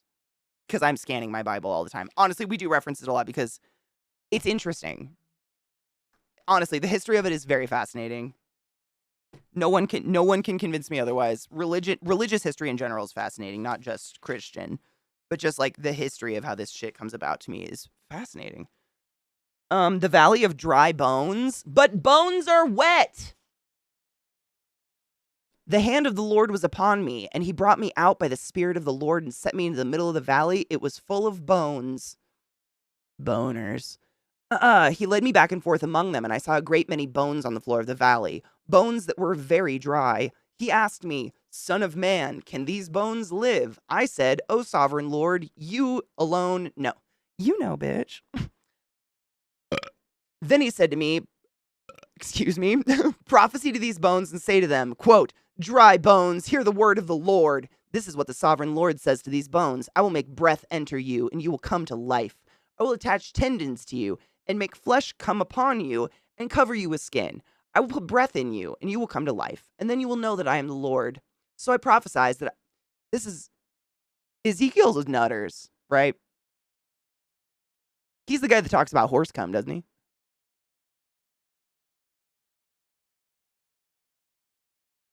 So I prophesied as I was commanded, and as I was prophesying, there was a noise, a rattling sound, and the bones came together, bone to bone.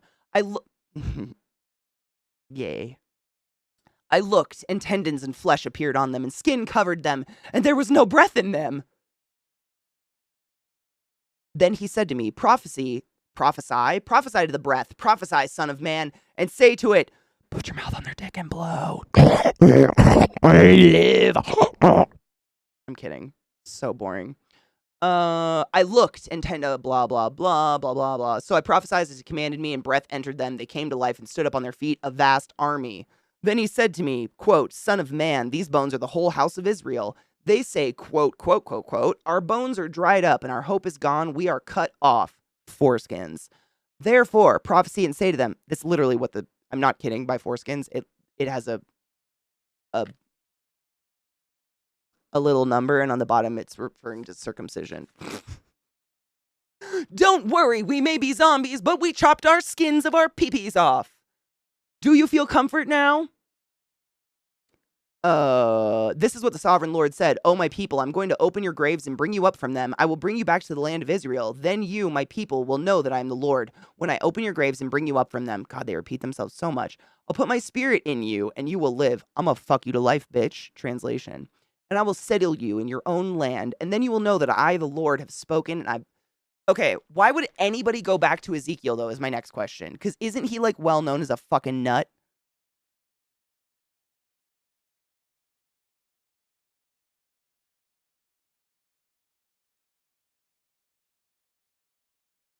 Cover you in skin. I know, right? Baby, fuck me with that spirit. My family had a version of the Catholic Bible, a huge. Oh, my Nana had one of those too, and one of my cousins has it now that she's passed away. He's heavily Catholic still, so like he can have it, but beautiful, like with the gold inlays and stuff. My Nana has one too, or had one. Oh, notice me, senpai. Hey, notice me, senpai. Hi, Donna. How are you, love? I'm sorry if I missed you. How are you?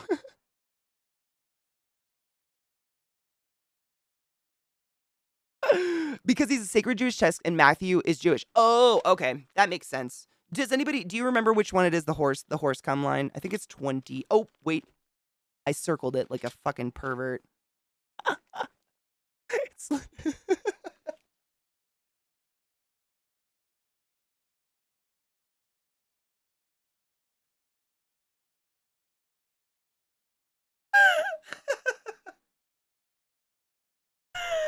I am a child. Hi, Sheepy. How are you, love? I am a fucking child. So this is one of my favorite lines in the Bible, which is not something... This is my shocked face.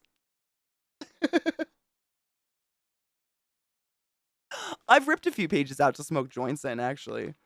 This shit's fucked. I probably came on it at one point. Who knows? I don't have much respect for it.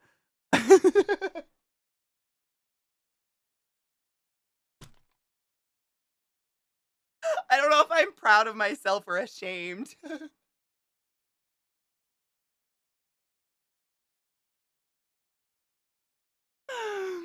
What if I said yes, Mikey? Dude, no shit. Sheepy, it's so weird you mentioned that. So I wake up thinking, I don't know, I don't have a moment of drowsiness. I just wake up and my brain starts going immediately. And usually on Sundays, because I normally have therapy today, the rest of the day, I kind of like sit around and journal mentally, like what I'm going to do for RP. And the first thing, I woke up thinking about the graveyard this morning. Get out of my head. That's weird. Did you take your joy today? Never forget to take your joy, and I guarantee your day will go as smooth as velvet. So this is my favorite biblical line. Ezekiel 23:20. There she lusted after her lovers, whose genitals were like those of donkeys, and whose emission was like that of horses. That's a direct quote from the book that people like to get married around and swear on in court. And it gives me much, much pleasure. Ezekiel 23:20. Look it up. Ezekiel was a fucking nut, my dudes. I'm telling you, anyone referencing Ezekiel should not be referenced. And there she lusted after her lovers, whose genitals were like those of donkeys, and whose emission was like that of horses. They were hung and squirters. Fucking nutbag, dude. I think Ezekiel. Wait, it wasn't Ezekiel. I think. Again, correct me if I'm wrong, Lizzie or anyone else who knows better. But it was either Ezekiel or it was Saul.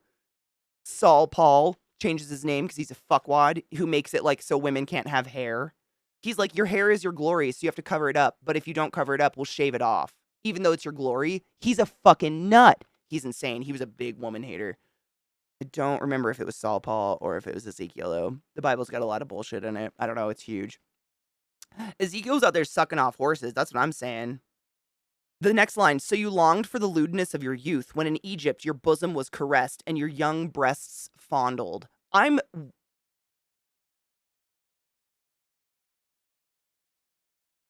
It's in the Bible.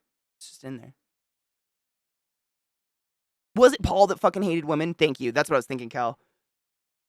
You know, I think a huge part of being a baptismal Christian is to know the works, the Bible, of God on your own. I agree. I think a personal relationship is what it should be about. To be educated in the Word of God, however, there are so many sects of the faith that knowing the truth of the book is almost heretical because most of the book is used out of context. I agree. I think people that use this shit literally are poisonous. This one, honestly, I don't know. I think Zach might have got it. I don't know. It's fucked. But it's the New International Version. You can go online, literally go online and you can Google Ezekiel 23:20, and there are websites that will show you every single Bible's wording of that exact line. So, like, as the Bibles progress and get more modern, they change it, like, heavily. So it's just, like, I don't even think it has the same context anymore. But, I mean, they're just trying to make it easier to read or try to take out the ickies, I guess. I don't know. They edit shit all the time. But there's so many different versions of the Bible at this point. There's so many different versions of that. This is just the New International. The reason I went with this one when we read it was this is like the most commonly used and has like the least fucked up translation, but the most readable. How do you say that? It's like, it's not super old Englishy. It's not like, you know, the Ethiopian translation, but it's not heavily, heavily changed. Paul supported the women leading the church, y'all, but he hated us at the same time. Wait, are we talking about the same person, the Paul Saul? Why do you not have that donkey dick quote on a t-shirt? Because it'd be Bible shit. Should I? That'd be pretty funny. I mean, that's how often I've pulled it up on stream, is I've even read outlined the upper part. It's my favorite. Happy Easter. Yeah, so it's not offensive to more modern ears. Exactly. Because again, we don't know the context. Like, we don't know, like, they were probably just saying she's a slut and sleeps around. But their creative way of saying that was she fucks giant dicks that come a lot. I guess. Savage Panda, I'm very conflicted on them. I enjoy a peep, but also I would much prefer just a marshmallow. I don't like the crunchy sugar.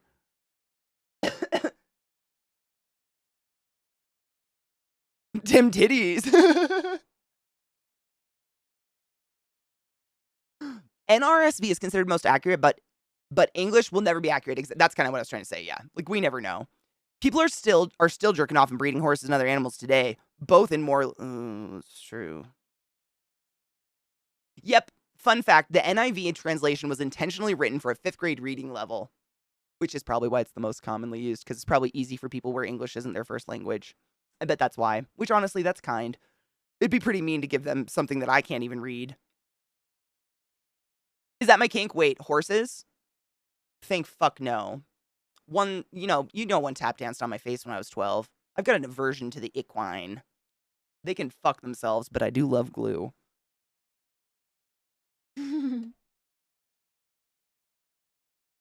Hail Satan, motherfuckers. I got a load of ball. We have to cheers to that. That's beautiful. I knew the Bible better from childhood to my 20s. I could argue Bible points with people, especially the ones that proselytized or gave me shit for dressing goth or punk. That's such a stupid thing. Or being friends with gay people, or being a LARPer. I can't remember much these days because my memory's been screwed up. Dude, I get it. I don't understand where any of, like, the current, the extreme Christian sects that, like, dictate how you dress and stuff like that. If you, like, and again, it's context and stuff. Like, I'm just literally telling you what I got out of the Bible. Like, there's a point in the Bible where God proclaims that no holy temple in his name shall have steps of any kind. For fear you will see the genitalia of the person walking ahead of you. Meaning everyone wore dresses. And then suddenly it was like, only women can wear dresses. And, I don't know. I don't know where any of that came from. And, like, our hair being our glory. Like, what the fucking hell is that? Why are so many religions obsessed with my hair Dude, like, there's the that sect of Judaism where women either shave their head and wear wigs from the point of being 18 onward, or, like, literally just shave their head and wear a scarf, or they never it's just, I never understood the obsession with hair. What the fuck is with the dead keratin growing out of my fucking skull? And the obsession with religious people and hiding it. It's so weird to me. It just baffles my mind. There are people who tattoo the Bible verse about man not with man while ignoring the one about not getting tattoos. That's fucking hilarious. You owe no one an explanation for what you believe or why you believe in it. I agree. The only time I want an explanation is if you're, like, shoving it down my throat. He's got issues 100%. I'm not a poly fan. But he defo wasn't a misogynist. He used to vilify women, and it's dangerous because it helps conservatives. When Paul supported women speaking and leading churches, yeah. I mean, they'll always take things out of context when they want. The hair obsession just baffles me. And it's heavy. I mean, I remember that standing out a lot.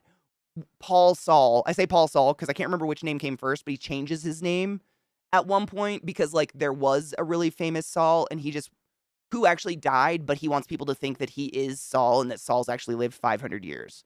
Right? Was that the story of Saul? Something like that? Lizzie, correct me if I'm totally fucking off on that one. Or Paul. It's like he changes his name to convince everyone he is this holy person from 500 years ago that's still living and da-da-da-da-da. And he goes on about, like, literally, it says on the same page at some point, a woman's hair is her glory. She must cover it up. But if you don't cover it up, we'll shave it off. How the fuck? You are a bad person if you're shaving my glory. I just don't understand it's so weird to me. It's so weird to me. I saw my first youth group leader. She was still the leader at the time. While I was LARPing Vampire the Masquerade, because we LARPed at the very public place, not only did she say that LARP is evil, the fuck? She didn't care even when I gave explanations like how LARP was improv acting. Our plays and acting evil. She ended up having a nervous breakdown months later and left the church. That she probably had some internal fucking conflicts because that's some dumb shit. It is sleaze, right? Yeah, what sleaze says is it's an Abrahamic religion thing. Women's hair is like sacred or something. It's very bizarre to me. I do not get it. Oh, he changes it to Paul when he converts to Christ following. Thank you, Lizzie. Thank you. It's been a while. I couldn't remember the exact line of it. Joel Shanka, thank you so much for subbing the class, keeping the class alive, and giving any swings for 26 fucking months. That's a really long time, and I appreciate you. Thank you, boo. He was born as Saul as a Jewish man and persecuted Christians, Christ followers, and then he followed Christ eventually. Changing your name was, and still is, very common. Abraham. that makes more sense to me than Paul Saul. Like Abram and Abraham feel like the same name. Paul Saul does not because of the P and the S. Just me. I don't know. It just feels different. It might just be me. People are fun. I don't like them. I don't know. I don't know if I would say that. The cop, formerly called Saul, took the name Paul to subvert the Christian religion for his own conservative self-righteous purposes. I mean, that's basically what Trump did, right? So that's what Trump... Happy 426, wherever it is. Greenland or something? When they meet George and Ringo, that's like at the end when God is love and shit. Cheers.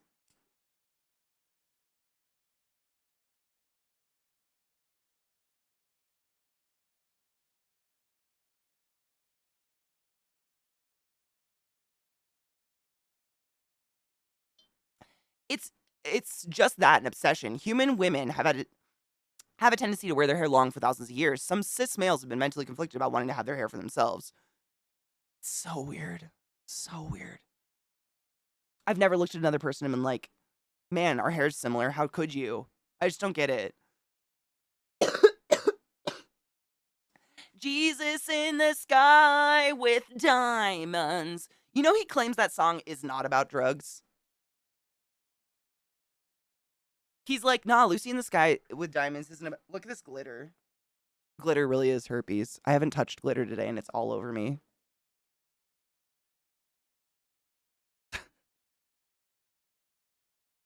I know. No, I've seen interviews. Of a couple different band members saying, it's not about drugs at all, mate.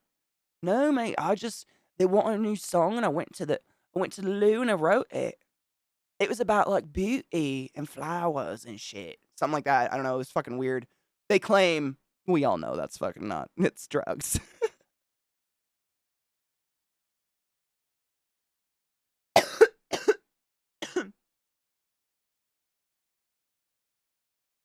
I don't watch viewer count on my channel. I don't know.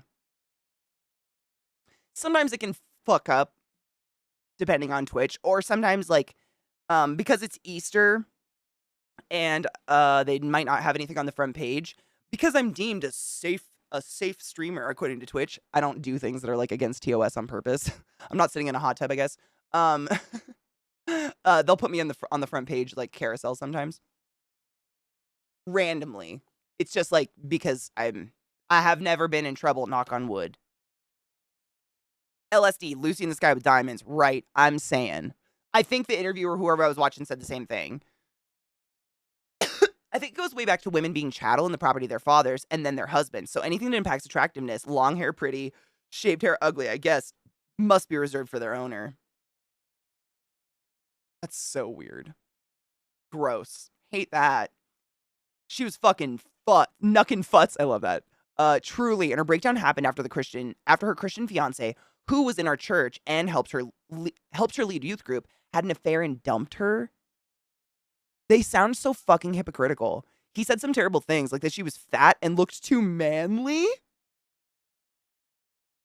So not only is he a cheating waste of air, but he's a fucking cock ass. Wow. Ew. Yeah, I hate that. Also, did you know that Lewis Carroll didn't take drugs, but he did have migraines, and the Alice in Wonderland syndrome, which I have, and I was told is migraine aura, he might have been having. Him tripping out was having chronic migraines, which is wild because, like, so relatable. Totally feels like tripping my whole life when I'm auraing. Dude, I get auras so much. Like, lately, every day I get them at least twice a day. I feel like I'm going to get a migraine at some point this month. I just don't know when it's going to happen. I hate them so much. No, but I did recently listen to a podcast where very recently, within the last 6 months, they did uncover evidence that definitively points to Lewis Carroll being a chimo. A pedophile, for those who are unfamiliar with the term chimo, child molester. They found nudes of Alice's little sister's underage in his possession with his signature on them. Icky, which sucks. Alice in Wonderland is like one of my favorite movies ever. I love Alice in Wonderland. Sucks. Super sucks. What a creep. Oh my god. Gay the prey away. I thought it was perfect for the day. I wish it was. I should have got a smaller size. Oh well. It looks nice. It works.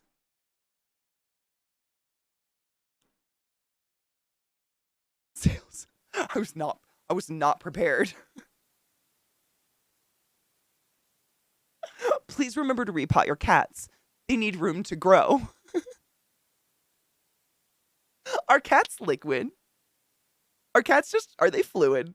Are they like are they the next fluid? Because that's beautiful. It's glorious. Hi, Bolvi. How are you, love? Hi, gay. In the bathroom or just hanging out. We are 11 days. Oh my God, Nineless, thank you for bringing that up. Actually, I realized it's April and it's almost 420 and like, I don't know what to do. Like, I smoke pot more than most people in the world every day. Like, what do you do?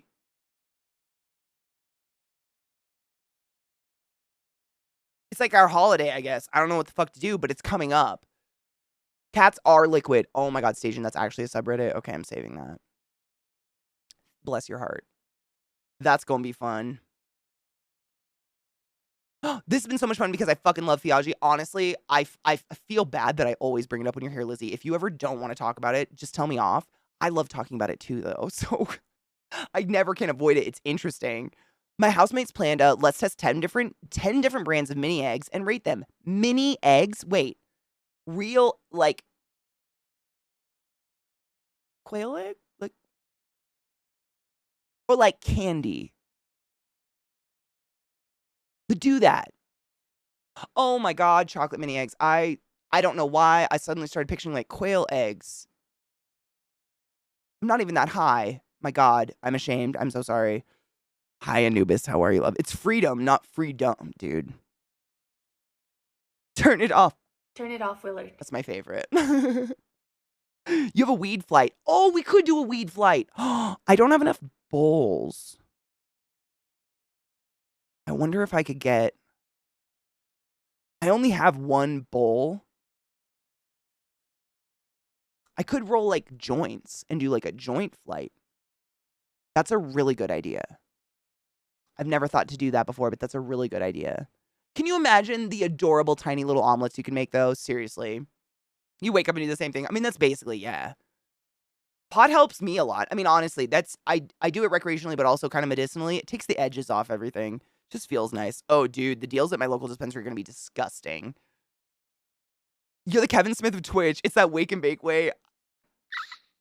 That's the most flattering thing anyone's ever said to me, and God bless you. I could only dream of being as fucking legendary as Kevin Smith. Not worthy. He's a god. Bless your heart. Mini eggs are just the sugar-coated chocolate eggs. They're the really, really good ones we were talking about the other day, right, though? The crack ones. A weed flight. So, Donna, have you ever seen, like, a beer flight? It's so, if you go to, like, I see them a lot, like, at, like, small scale, you know, small, what do you call them? Microbreweries and shit. And if you go there and get food and whatever, you can get what's called a flight, where it's essentially a board, and there will be, like, anywhere from, like, 4 to 12 shot glass-ish type cups on it. But each one will have, like, you know, a drink's worth of beer in it. Each one a different beer from the brewery. So it's a flight of them. You get to taste every single beer they have. But, like, instead, I could just do, like, a bunch of different strains and be like, you know what I'm saying? I honestly don't know why the fuck it's called a flight.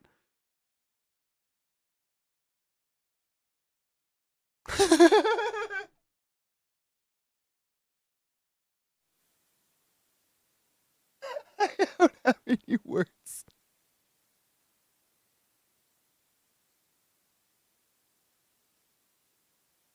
Me, I'm terrified of giving sex education to cavemen. Therapists, how come? Screaming.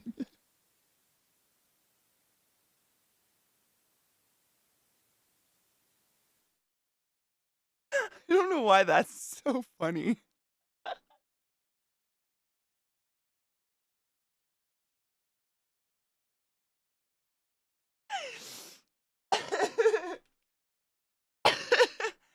Wow. Maybe it's Ron Swanson screaming. Probably. It's like a taster platter. Exactly. Yep. Is there actually a term for what I described? Wait. Hold on. Those chocolate mini eggs, honestly, I don't know if they actually have a name. What chat has told me is they're called Robin's eggs. One of those beers is a flight risk. Is that what it's called, a flight? I really don't know. I can't drink at all. Like, I have a crazy low tolerance, so I don't do a flight. Like, I'd get fucking wasted over a flight. Completely. Oh, wait, I totally missed this. I mean, there's been times when my brain's just completely lost perception of depth and scale. So things are small and a meter away, all of a sudden seem gigantic and kilometers away. You know, I've never had that, like, happening IRL, but I have that, like, mentally, which is such a weird thing. I have no idea how to explain that. But I'll get this thing where, like, I'll try to picture something in my mind, and whatever that thing is, like, in its current setting, in whatever picture my mind has deemed appropriate, it will become insanely small to where no matter how hard I try to focus on the thing I'm trying to focus on in my mind, I can't focus on it, or it's so big I can't see anything else. And when it's small, the rest of everything gets covered in TV static. I know, I'm unstable, I'm medicated, it's fine. We're sharing, don't judge me. Turn it off, Willard. Same though. Greg, how are you, love? Little Greg's still buried, by the way. I just checked him again. I'm getting nervous about it. Ashley, Chaos, my love, how are you? Thank you so much for subbing the class, keeping the classy alive, and giving an anus its wings. You just wake up, B? Actually, this is really early for you. Are you working? I bet cave people had more ways to lube up a butthole than you can shake a stick at. I mean, poop was God's lubricant, right? That, honestly, both of you, I go with that one. That's like the best I've heard. There are things where you get to taste foods from around the world. When I was in Hawaii, the luau was foods from 4 different islands in the area. Oh, that's awesome. Maybe that's it. Maybe it's like a travel. Yeah, maybe it's like a journey around the variations or something like that. Nightmares? That fucking sucks. Help me put out the candles, Willard. I think flight's a metaphor for taking a trip. Yep, Quill, I think you're right. Yeah, it's like taking a trip around the whatever. It's a small world, I guess. I'm up early today. I'm off. Nice. Slept in Joe's room last night, so he got up for work today and woke me up. What a bitch. Did you flick the taint? I'm pretty good. We've been reading the Bible, which is a weird thing to do. But of course, you know me. I had to bring up my Ezekiel line about the genitals and the horse emissions and all that, because that's literally the next section is called the cooking pot. Me too. The pot's crusty, though. Okay, we don't want to go there. The Bible's a weird place to go, my dudes. It's full of some fucking weird stuff.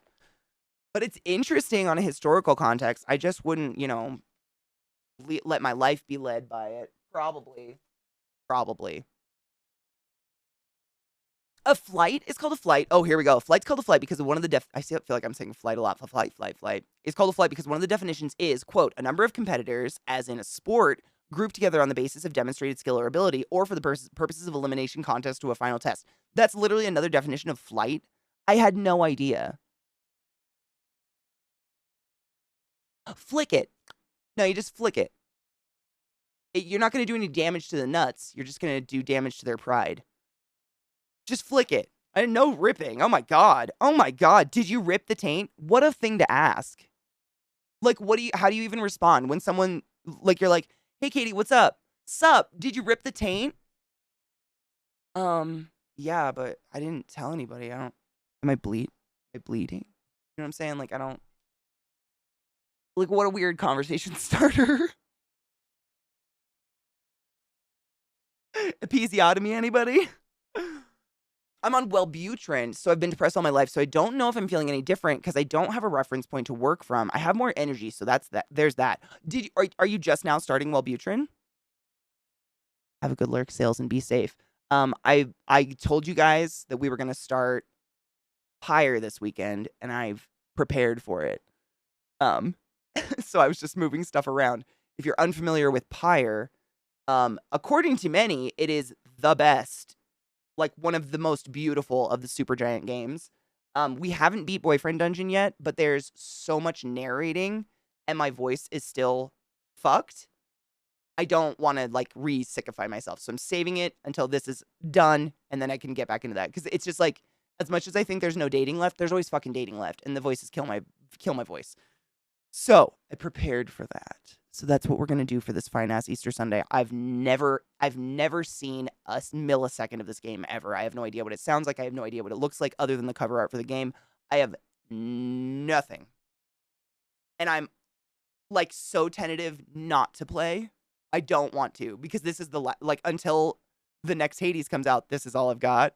And I'm nervous, but I'm also really excited. But I'm nervous, but I'm excited. Last 3 or 4 months, you have more energy. I mean, that's a big sign. Honestly, when I'm on Lexapro, which is it's an SSRI, selective serotonin reuptake inhibitor. When I started mine, it took, I want to say, like, I did not feel different at all in any way, shape, or form. Like, not even like my physical, like I've told you guys, when I was having my true breakdown, like my hands would just pool with sweat all the time from anxiety. None of that went away for at least 8 weeks because an SSRI, the way an SSRI works is that, I'm sure you guys know this, by the way. I'm not trying to treat you like you're stupid, but just to finish, I can't not. My brain's vomiting now. The way an SSRI works is it has to build up in your system over a certain amount of time, and depending on the dosage you're on, how big you are, so on and so forth, it has to build up to its, like, dose that you're actually taking. And it usually takes anywhere from 6 to 8 to 10 weeks to build up all the way. So it was so gradual. It was really weird. I remember when I first started taking, like when I very first was diagnosed and started taking Lexapro, I would have an alarm on my phone to take it every night at 8 o'clock. And at 7 o'clock p.m., I would sit and stare at my phone for an hour. I was so fucking anxious and wanted to die. I wanted to take that pill so goddamn bad. I would sit there. And I think, like for me personally, the moment I realized it was working was because I stopped staring at my phone for an hour before 8 p.m. every night. Like, I still had the alarm to take it on time. Like, now I take it in the morning with you guys, but you know what I mean? Like, that was the moment that I was like, oh shit, something must be working because I'm not just sweating myself stupid for 3 hours every night waiting to take this tiny little white pill. You know what I mean?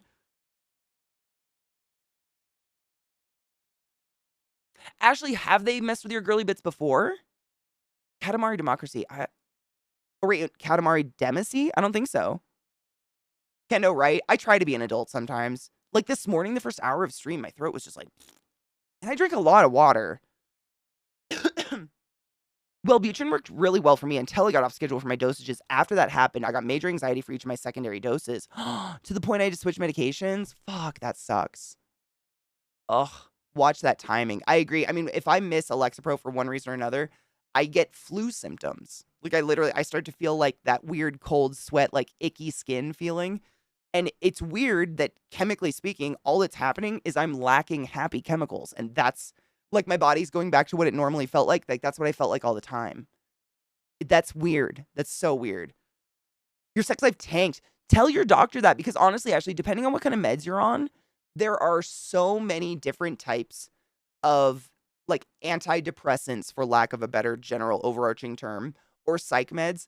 I know, for instance, like Lexapro has been great for some people, and for other people, it makes it so either they can't get hard or they get hard and they can't come, like ever. They just like for hours. And then some people, it doesn't affect them at all. And there's so many different kinds out there. Like it's, you know, my opinion. I'm sure you've heard me say this before, but I firmly, firmly believe, I don't just believe it, I know it. I know that a healthy sex life, whether it's with your hand or a partner or 10 partners, is like an integral part to mental health, to healthy mental health, to a healthy mental state. Being able to orgasm. I don't know how else to put it. You know what I mean? Hi, David. Oh my God, David. Oh my God, David, look at my shirt. We sending it up today, honey bean. How are you? Adulting's the worst. I forget which antidepressant I was on for a while, but I remember waking up one morning and feeling happy and not sad. Kendo, oh my God, that was another huge thing. Hard yes. After the, like, I wasn't like staring at my phone for hours waiting for this shit to happen. The other thing I noticed was like, and I didn't really, how do I put it? I didn't notice this like characteristic of myself until it was gone. But I'm not like about to cry. My voice is literally just like, I don't know, it's fucked lately. Um it's almost like I had pneumonia a week ago. Uh my entire life up until that point, up until I was finally medicated and like diagnosed and going to therapy and stuff, every single day I woke up different a little bit, like just a little bit, not like DID different or multiple personalities for lack of a better, general term, but like, you know how people say like, "Ooh, they woke up on the wrong side of the bed." Every day was the wrong side of the bed for me. Like I would wake up, my alarm would go off and I would lay there for about 10 seconds, 10 or 15 seconds and seriously have to assess like how's my brain going to react to every single thing that happened today. And now that I know I'm bipolar, I associate it with like mania and depression. But then it was just like, today am I going to feel so good that someone could run my cat over and I would hug them and apologize to them for the trauma they're going to go through? Or is today one of those days where someone will breathe near me and I will think about 27 ways to murder them before they leave the room? And it was just like there was no rhyme or reason to it. It didn't matter what I ate, what I did, how much I slept. Like it was just that was my life forever. And the moment I started waking up and feeling just like not even feeling X that. I started waking up and I didn't do that first 15 seconds of just laying there like, who are you? What's going to happen? Do I have to pinch myself to figure it out? I just started going about my day, which I guess was like finally being like a level of consistency in personality or something, How the hell do you bleach your hair when you're solo and can't take your glasses off? I wouldn't. Unless you like are cool with like maybe almost bleaching all your hair off. I don't know. I need sex. I'm the same. If I go too long without sex, I feel like Joe secretly hates me and I fucking know he doesn't, but I can't help it. I'm the same. Same with like masturbation. Like I gotta come. I need that. I need that ability to be able to. And I don't know, like I don't think it's healthy to not be able to do that stuff. So I feel bad when some people will just stay on a drug because they're like, well, I'm happier and I don't want to die, but I can't come. And it's like, oh, that's gonna wear on you after a while. You know what I mean? Only 27? I was being generous. Oh my God, David, only if it spins with a button. I got that fun bipolar and the good old high functioning autism. Isn't it lovely?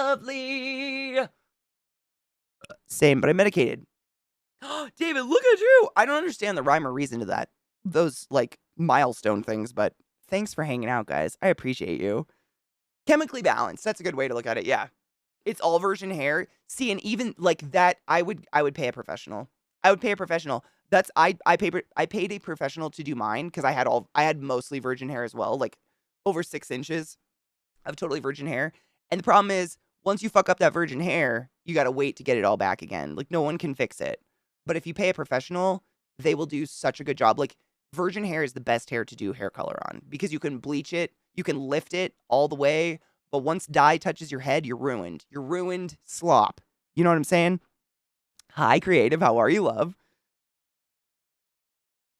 I've been single for so long, I've just become feral. I don't have an excuse for it. But feral as well. What's up? I ended up quitting the meds altogether. Now I have another appointment on Tuesday. Just talk to them about that and express that. Like, express your feelings, seriously. So many people, I mean, I'm sure you don't have a problem with it because I know you personally and you're awesome, but like so many people have a lot of sexual shame that they're embarrassed to tell their doctor, like, I couldn't have an orgasm the last time you put me on that. And it's like, if they know that, like, there's so many options out there. You know what I mean? It's David. The sarcasm just burnt my toes. It's just more gamification of the chat experience. We love it.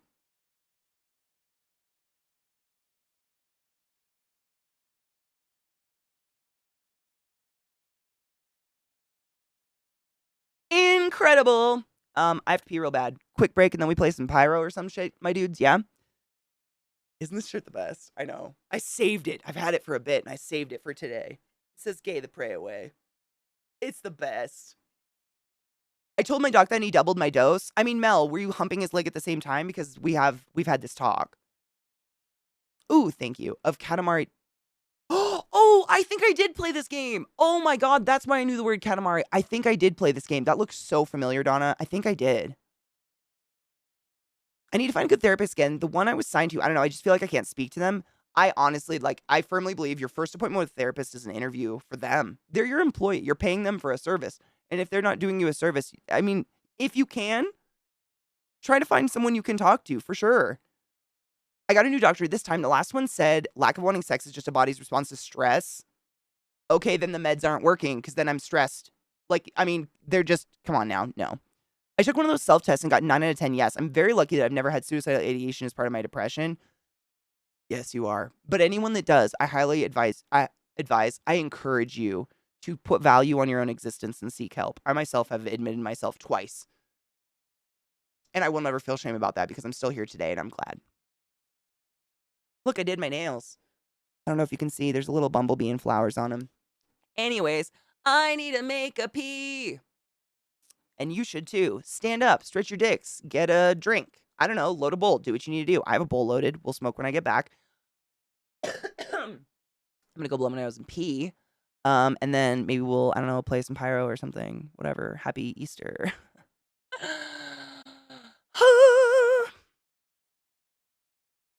Take your joy. Welcome back. This song is really weird for a bunny, I just realized, right? It's a little weird to just watch a bunny with, like, fucking whatever this is. Mr. Bill in the background. Who peed in the pool? Ew. Those aren't moons, those are space stations. I didn't put my beeholes in today. Oh, well. Oh, well. I finally made some jewelry. Before we start the game, I promised I'd do some. I did it.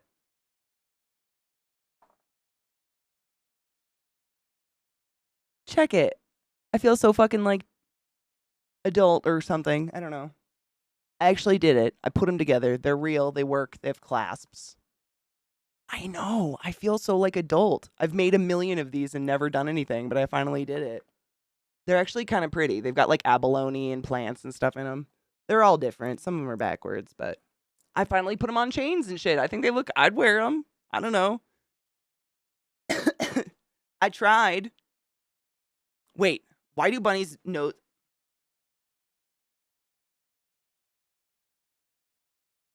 I don't know. Sniffing? I don't know. Thank you. I feel accomplished. That's a good one. Yeah, I feel accomplished. That's a better way to put it. Yes. Is that music still really loud for you? It is for me. Down, bitch.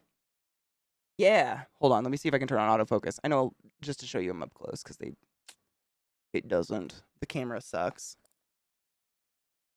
But you can see them. They still have the blue. The blue shit is just tape. That's resin tape. I got to take it off. But I think that's one of my favorites. Where is it? This one? I like the fern. I think it's flipped. Yeah, there's a flower on it. I like those ones a lot. And these ones are gooey duck abalone shell from the Pacific Northwest. And that's just a plant I found in my yard. I don't know what it is. So is that one. But I did it. I feel accomplished. I do. I do.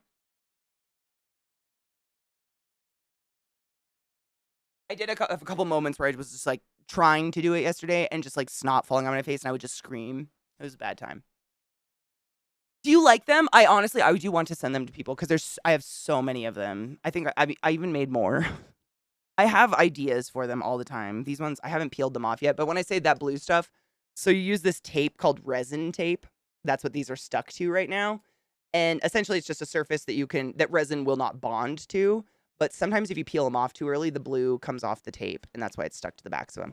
But that's what they look like before you peel them off. It's a more abalone. I like that one. And that one. And that one. I don't know. These ones turned out pretty good. It's almost like the more simple they are, the more I like them, which is kind of boring, but... yeah. These are stickers. Yeah, these aren't real flowers, though. Yeah, these are just, like, nail stickers. I am so not that talented. Holy shit. This is also my left hand, which is my dominant hand. I could never... But no, I did little stickers. I thought it was cute. I like the bee. Ooh, water sports and rainbow play. Oh my god, what? Like peeing? Potions, that's what I was trying. Wait, Katie's... Aww. Mad. I mean, I'm always kind of just creating shit. I'm kind of just bored all the time. I'm always moving, always making, always doing something. That's this table. It's just my chaos table.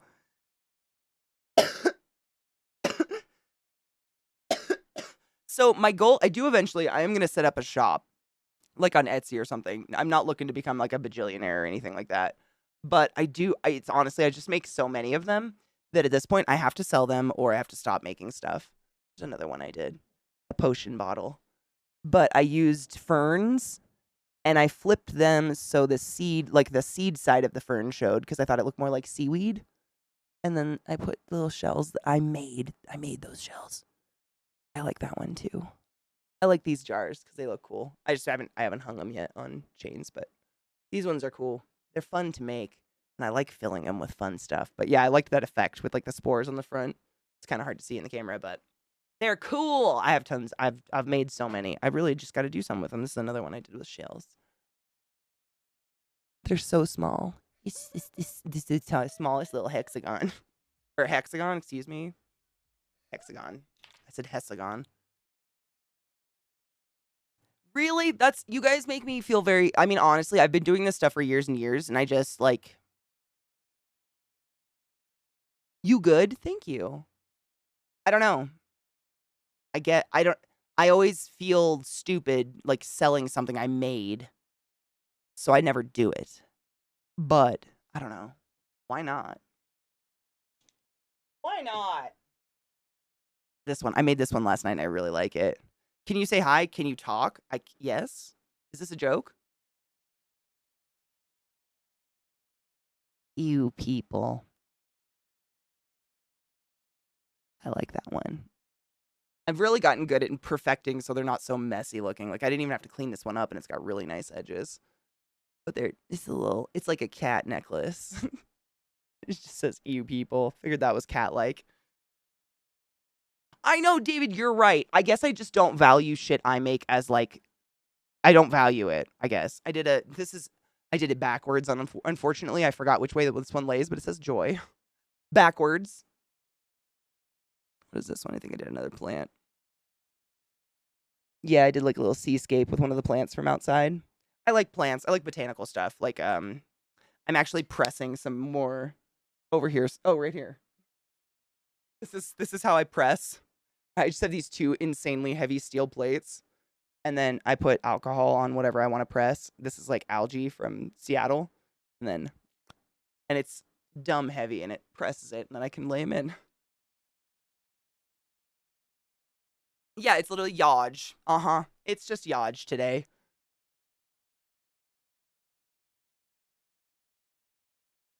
People, what a bunch of bastards. I hope your cat's okay. Boo.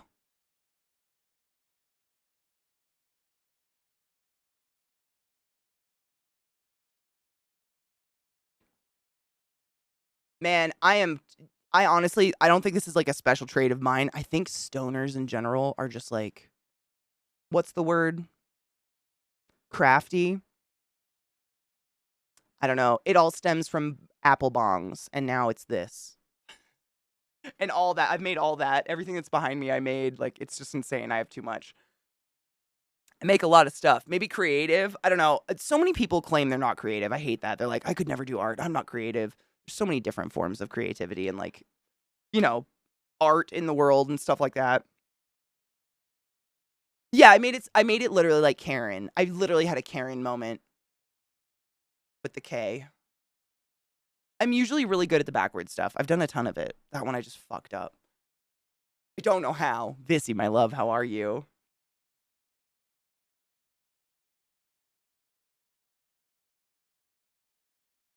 I don't have a creative bone in my body. I claim bullshit. Cheers.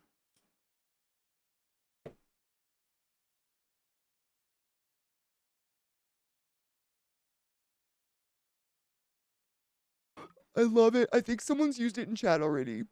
I think I saw it.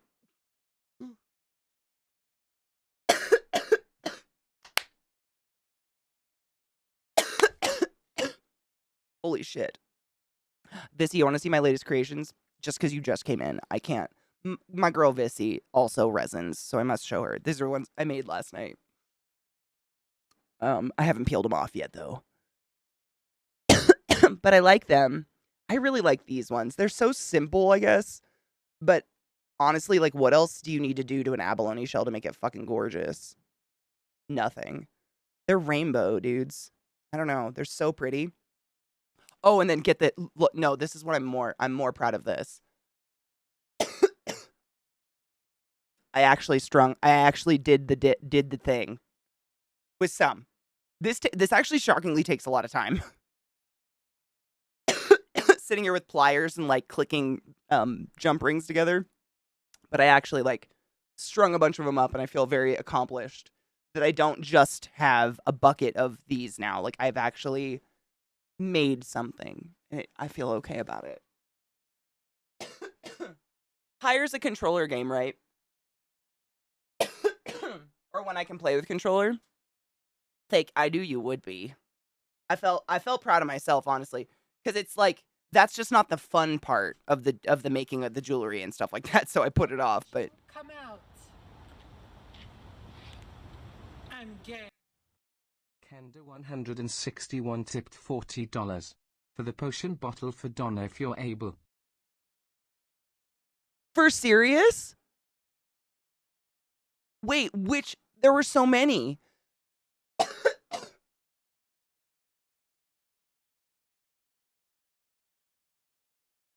Oh my god, David, real talk. This is what I used to make some of my prosthetics I've done for like special effects. I cover it in saran wrap, and then I can like build like a scar piece or something here that I can then put onto myself and then, tuck it on and decorate it and stuff. But this, honestly, it's the best thing ever for making prosthetics. For like body prosthetics, because they're so hard to do on yourself. Like I literally have to like look in my camera while I'm doing them, or a mirror or something, and you're doing it backwards. It's the best. But also, it was nice to do this because then I can measure the chains and make like consistent lengths of necklaces. Thank you, Donna. Did you have? I mean, I don't have any strung up, but I have a ton of potion bottles. Kendo, that's unbelievably kind. Bless your fucking soul and thank you. Fuck. I mean, there were a couple I showed. I think this was one, and then these. Right? Oh God, CK, don't be stuck. That's stuck. Okay. Thank you so much. I mean, what the fuck? I turned autofocus off. Fuck. Amazon. Amazon for hella cheap.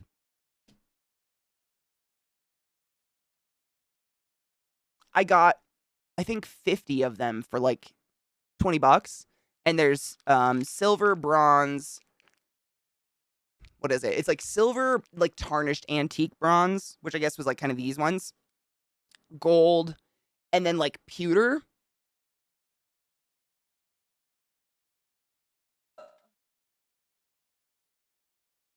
Yeah. So like there's the gold ones, and then there's the copper ones, and then the pewter ones are somewhere, I don't know. And there's the silver ones, but they were really inexpensive. Round. Oh, the super glittery one, this one, that's my favorite too. I did it so it's like mounds off of it. So, I mean, it's really cool. But hold on. I will hold on. Bless your soul. Thank you. I'm so excited to see someone. I mean, I'm so excited for you to have it. It's like my baby. I'll give you a baby.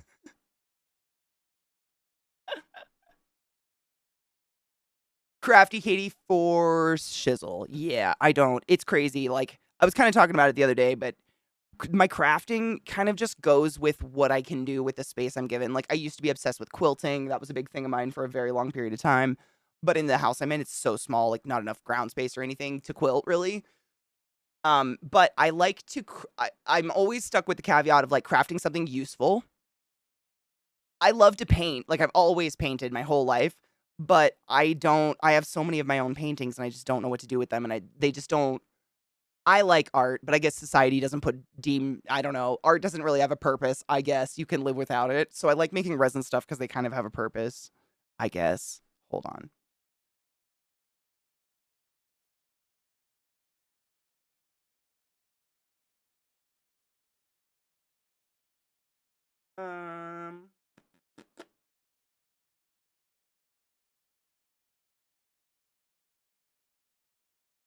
Okay. I'm just putting your thing on a post-it so I don't. Oh my God, Kendo, are you kidding me? I honest to God, like the other day I was asking people, because that's ever since I started like getting the balls to actually show you guys this stuff that I do, people keep saying I should sell it. And I'm like, I would love to. Like, I would love to be able to pay a few extra bills off just my art. And at this point, like I'm saying, like I have too much. It's crazy. I've made so much of it, but I have no idea what it's worth. And so I was asking people literally like, what would you pay?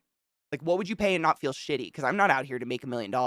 I just want to at least make costs back. Just because, like, what else is the purpose? You know what I mean? But other than that, I don't know. Like, that's insanely generous. I would never even fathom charging $40 fucking dollars for a necklace I made. But bless your heart. I don't know. I don't feel worth that. But thank you.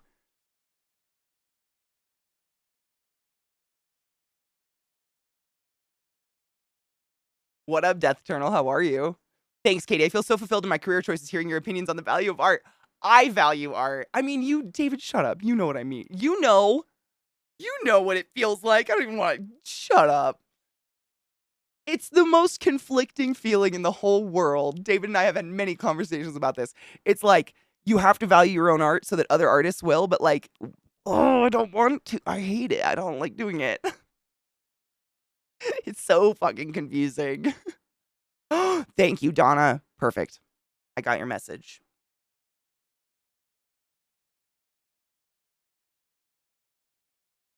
I'd preempt, so I said, thank you. No, thank you. How to self-publish a few poetry books? I have no idea how to self-publish. Vissy, I'm the same. Like, I just don't, I've never been one that's like aimed to be rich or anything. Like, so I don't know. And it's really hard to go look at examples on like online, be like, okay, what do other people, because you have no idea what they're actually making them out of. You don't know if a real person's making them. Like, I was telling people the other day, like one like this one probably took me like 5 hours at least. Actually, it probably took me more than 1 day, but it probably took me 5 hours to make it.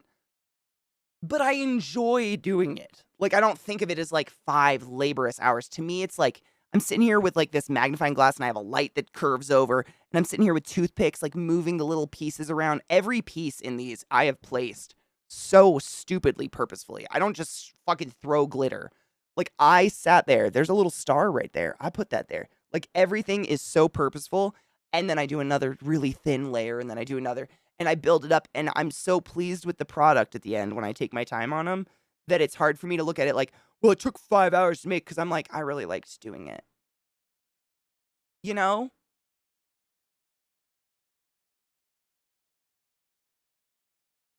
I can't even walk to my workbench for 5 monies. I know. I mean, it's great. Yeah, I don't know. Like, I put my soul into it, and I think that's, you can't put a price on, like, how much heart you put into something, I guess. I don't know. I have a really hard time putting a price on myself. It's terrible. It's terrible. I aimed to be rich. I missed. It's natural to feel that way because you get joy from doing it, right? Yes, that's exactly what it is. It feels really weird when I do this as a hobby all the time. Like, almost all the time that I'm not streaming, I like to sit around and I'm doing little jewels and stuff and just like fucking around, or I'm making the bigger stuff or something. I don't know. Like, I enjoy it. So it feels really weird and wrong. And I don't ever want to feel like it. I don't know. It's a weird. I don't have a business sense to myself. Chucky, how are you, love? Happy Zombie Jesus Day. How you doing, Honeybean? I heard someone say if you were doing this for an employer, you would expect at minimum wage, so don't sell yourself short. 100%. And that's like David has really, like, back when I first started doing art on stream, like on Twitch and stuff, when the creative channels were up, I was like, I don't know how to price. Like, people wanted to buy paintings I was making on stream, like watercolors and stuff like that. And I had no idea how to price it. And then I tried pricing myself dumb low, like literally basic costs.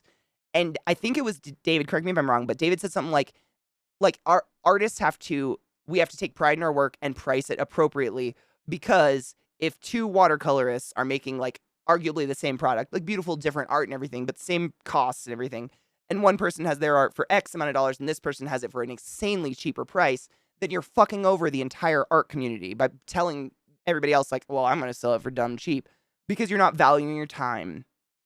And like, you know, there was a longer conversation than that, but there's a whole thing to it that really mind fucked me to be like, okay, I have a problem valuing myself. Moral of the story.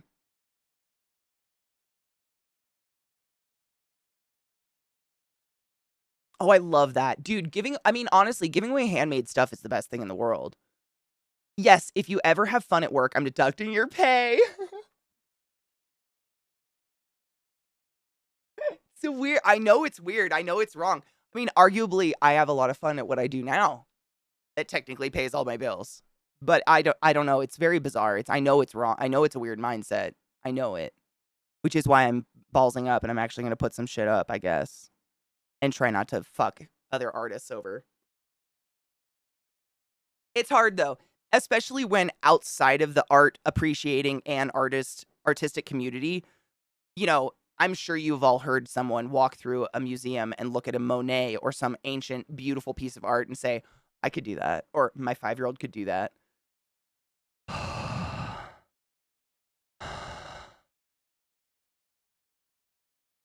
You know what I'm saying? That's the rest of the world. And it's just as fucking like, it beats you down after a while to make you think like, yeah, you're right. You're right. 2-year-old could do it probably. It's just, it is infuriating, but it's pervasive.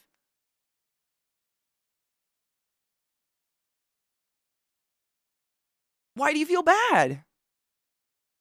Charge at least twice your materials cost. Do you think so? It's really interesting when you actually look at the pricing of art, especially if you're an artist like me, I guess, where I don't aim to like turn over artwork or work really fast. I've never had a job where I have to, I guess you should say that. Like I've never like worked in animation or something like that.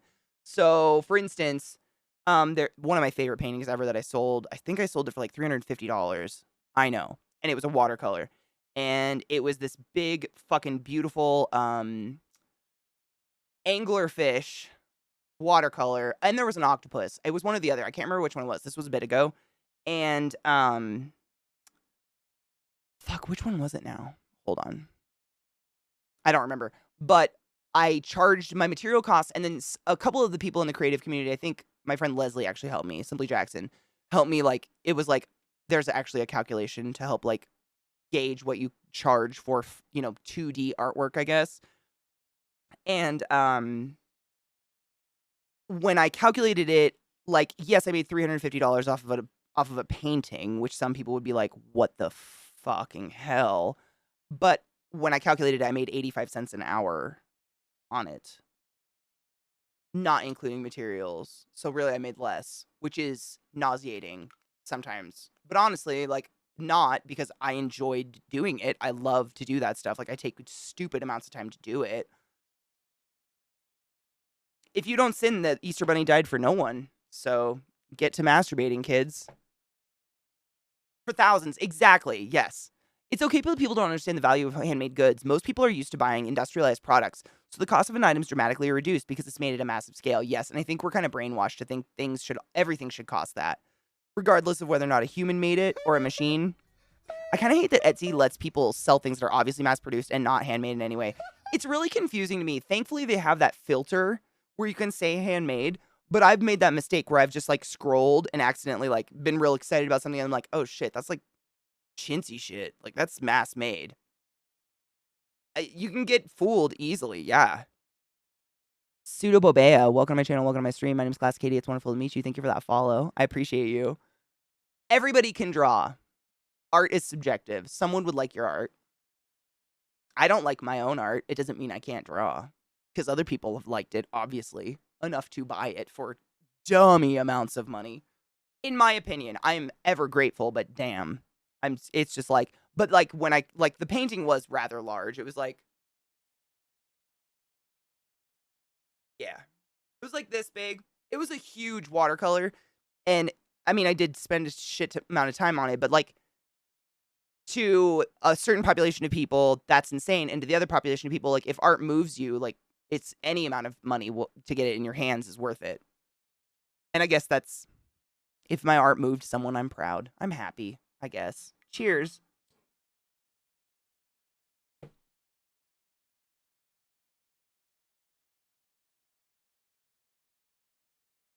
Tell that, dude, there's that entire comic of stick figures. What is it? Clive and something or something and Clive. They've made like board games and card games now out of the characters.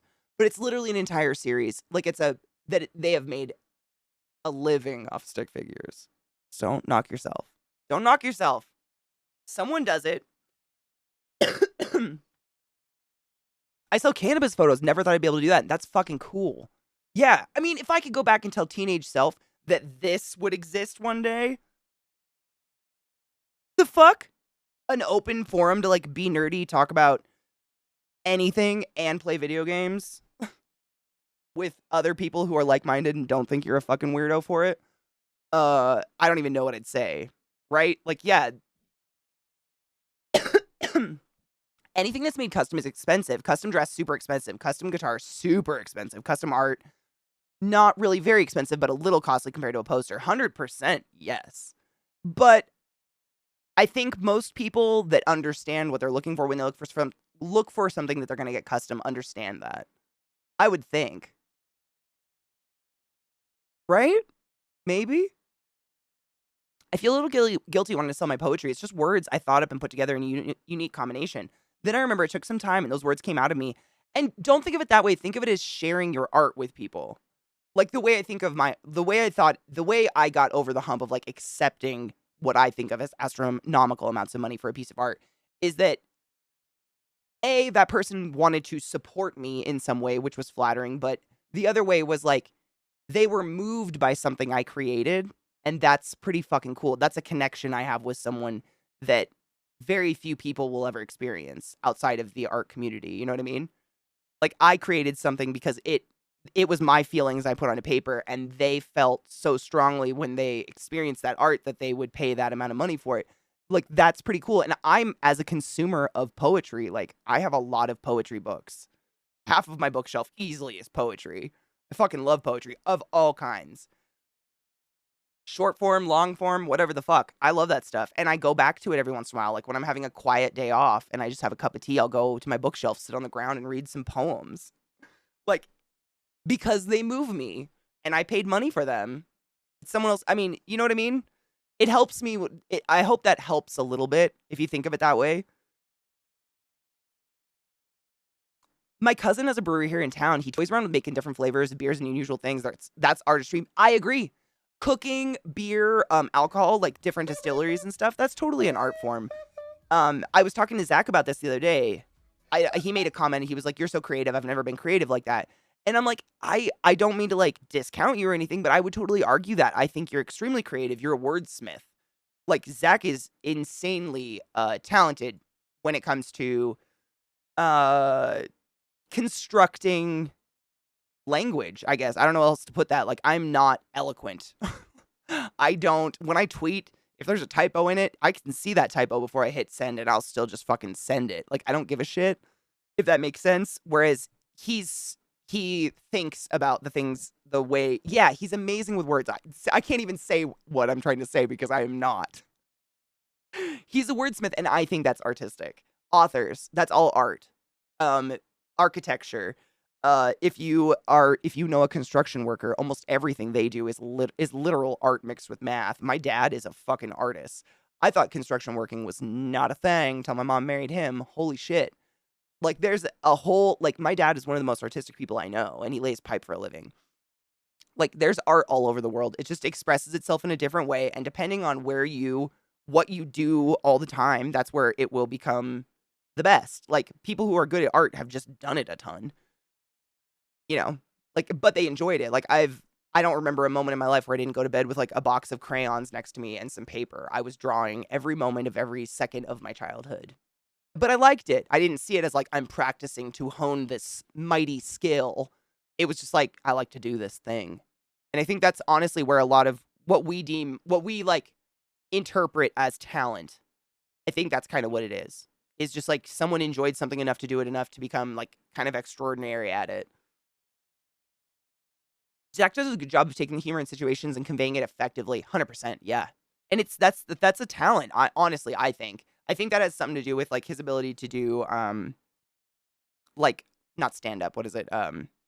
Improv, stuff like that. Like, I'm okay at improv. I definitely did improv back in the day. I was part of a little improv theater back in college, but it's like a magical science when you, like, I told you guys this, when I got to go to Montana for the first time and I saw Zach on stage with all of his buddies, that was phenomenal. Like, that was like watching magic. It was like watching something I'd never seen before, and I'd lived with the guy for 3 years. Very bizarre, but cool. And something I could never do.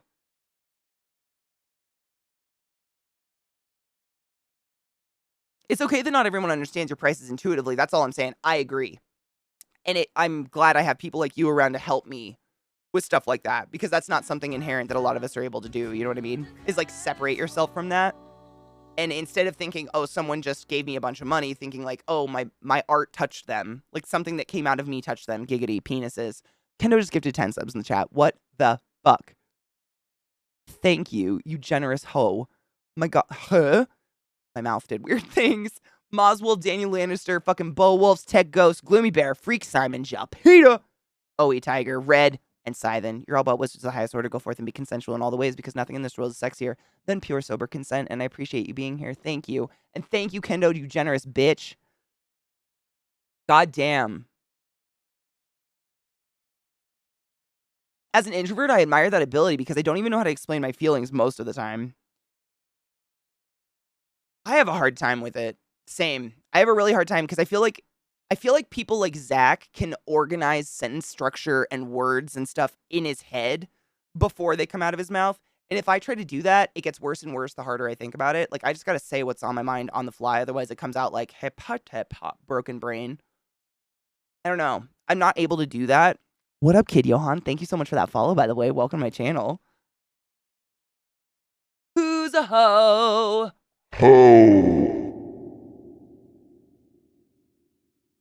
Thank you for that, Kendo, you generous slut. I appreciate you.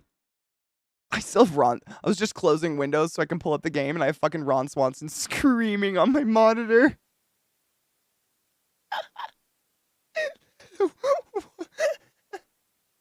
Why is that so funny?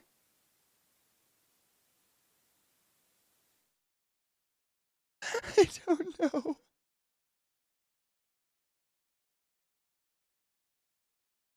It's like a visceral scream. You gotta, like... I gotta stop looking at it.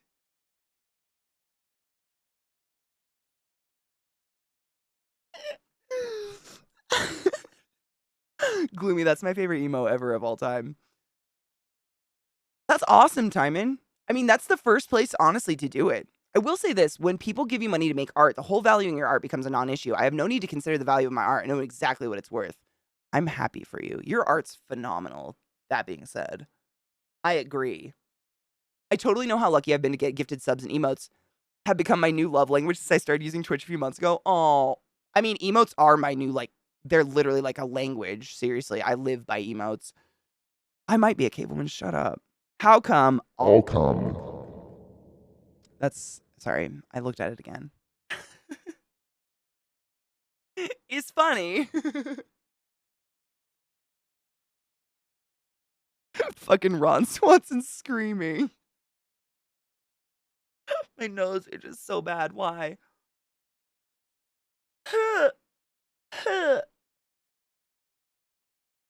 How come? How are you, Peach?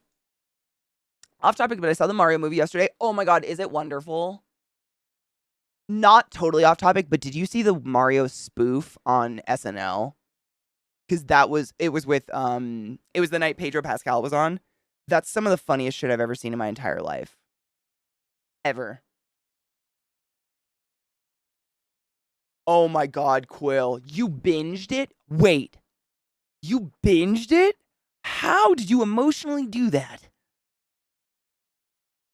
I'm not shitting you. That episode, I've smoked already like 2 bowls, but I'm always willing to cheers. That episode 3, correct me if I'm wrong, episode 3, so I'm known to weep. I weep at movies and commercials and things that involve puppies because I just weep. I don't know. I cry a lot at shit like that. And I wasn't just like sitting there like tears, which is normally 90% of what's happening if something emotional happens on screen. I was literally laid back on my pillows on my bed like this, going,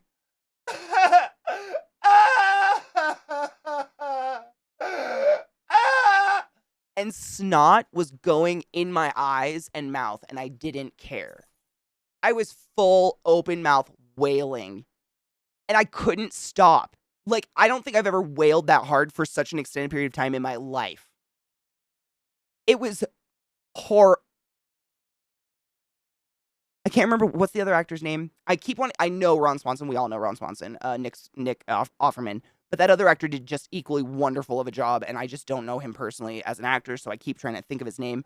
But holy shit, what a wonderful episode. I mean, it's beautifully heartbreaking. If you haven't watched The Last of Us, you don't need to know anything about the video game. The show is pretty much its own thing. But there is an episode that will tear your heart out, throw it on the ground, stomp on it, feed it to a skunk, and wait for that skunk to begin menstruating, and then that skunk will shit it out. It's insane. It was insane. Yeah, I bawled. I like furiously ugly cried. Like, like, it was bad. Right? I know, it's so fucking good. I know. Oh my god, Pikachu, I can't even. Like, I'm not one that, fangirls over shows usually. I don't remember the last time I was this kind of invested in a show, to be honest, since, like, Game of Thrones, honestly. It's so well done. I think my favorite part about it is that every episode kind of highlights different people, and it's not just following Joel and Ellie 24/7, 365, just them all the time. And that it makes it so much more captivating and interesting to me. Like, you kind of see different angles of their world. Like, everything kind of is like spiderweb attached to their life in a way. But there are some episodes where they're not in it more than 5 minutes. And that makes it it's just really unique in a really well done way. I really, really enjoyed it so far. It's so good. And the casting's really well done. Yeah. So, like, I think, like, one episode you'll get a bunch about, Pedro Pascal's character, and then one episode about Ellie's, and then they come together and you get an episode about them together. And then it kind of just, like, will show you people that, like, you'll kind of get a really brief, like I was saying, that 5-minute flashback to how they connect to Joel and Ellie. And then the entire episode is just about these other people that are also impacted. They're living in this world. And it's really cool, and everybody's kind of, I don't know, dude. It's really well done. I was impressed. I'm into it. Cheers, by the way. Someone said they wanted to cheers. We smoking. Hi, Jose. How are you, love? Yes, A Man Named Otto is amazing. Yep. Oh, yeah. Last of Us, the only show that rips your heart out every episode, yet it makes you want to watch the next episode. Thank you. Oh my god, Timon. I was saying the same shit. So same. No, you do not need to play the game before you watch the show in any way, shape, or form. Nope. Not at all. You don't need to know anything. Because they've changed enough about it just to translate it from, video game to TV show. Like, for instance, the zombiness isn't spread by spores in the air because there's no way to just have, like, there's no way to explain that scientifically, that there's just a ball of spores that don't, go into all of the air. They just stay in a corner of a room, like the video game. So they made it so they, you know what I'm saying? Like, they changed enough about it and they explain it in the show that you don't need to have any knowledge of the video game at all. Nah, dude.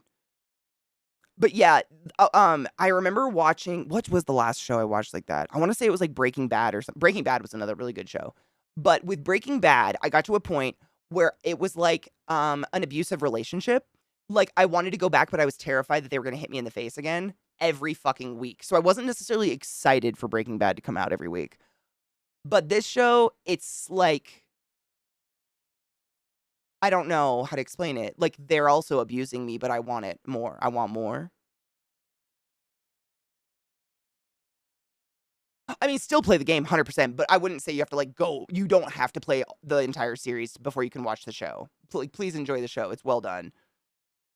Oh, I can't stop watching Arcane. I literally had to, no shit, David. I had to, like, stop myself from rewatching it. It's so visually pleasureful. I don't know how to say it. I want to watch it all the time. And I have to stop. Same with, like, Love, Death, and Robots. I have to, like, put myself on a break. I do that with music, too. I'll kill it. I'll kill a song for myself. I'll find a music that I really, really am like, and I can't stop. And I have to stop myself because I'll make it so I, like, resent it because I've fucking listened to it far too much. Same. Arcane is so beautiful. It's so well done. It's so fucking pretty. And I know nothing about that universe, and I love the show. David, 100%. It's one of those shows. It's one of the very rare shows where I don't do something else while I'm watching it. I don't put it on in the background.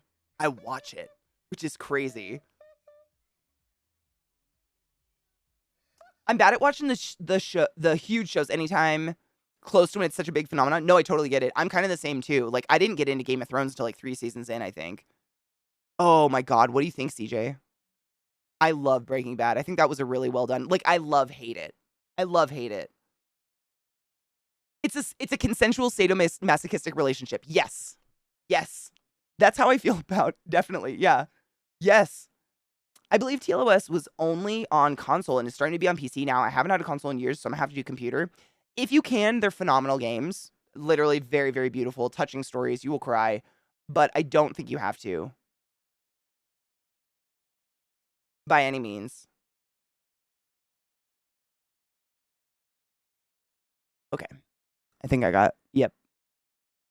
I'm really nervous to start the game, my dudes. Once we start this, that means I have no more Supergiant games to play. Yes. Oh my God, Donna. Yes. It's the League of Legends based show on Netflix. Holy shit, we doing Pyre. I'm so nervous, but I really want to play it. I'm excited. We going late today so we can dive into it. It's my so for those who don't know, I love Supergiant is the studio that made Hades. It's one of the best games ever that exist, and this studio is just phenomenal, etc., etc., etc. I've played all the games except Pyre, and I've been saving this game, kind of like dessert for the end of the meal, like the last bite of a meal that's the best bite. I've been saving this, and I said that the moment Supergiant announces another game coming out, I'll finally put it in the playlist of games we're going to play. But until then, bitch is staying where it's at, because I just didn't want it. I needed to have, I don't know, like, I need to save that last bite. I don't know what the fuck is wrong with me. And they finally announced Hades 2, which, by the way, Amelia Tyler is voicing HeKatie in, and I'm just like, you know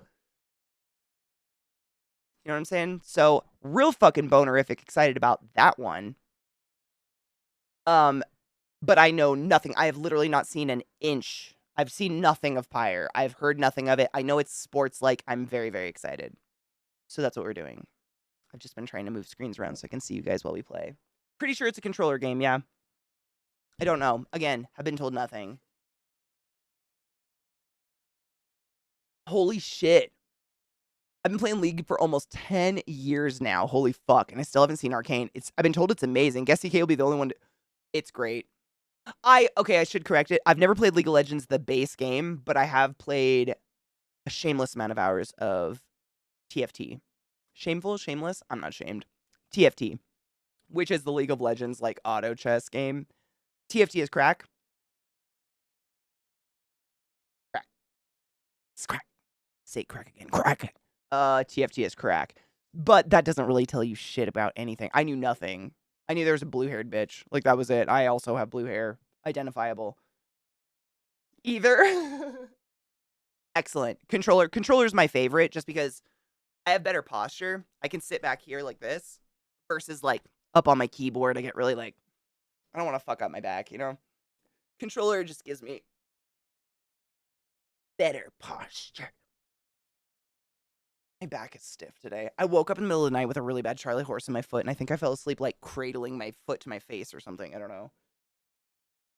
Volume. That's what I wanted to fuck with.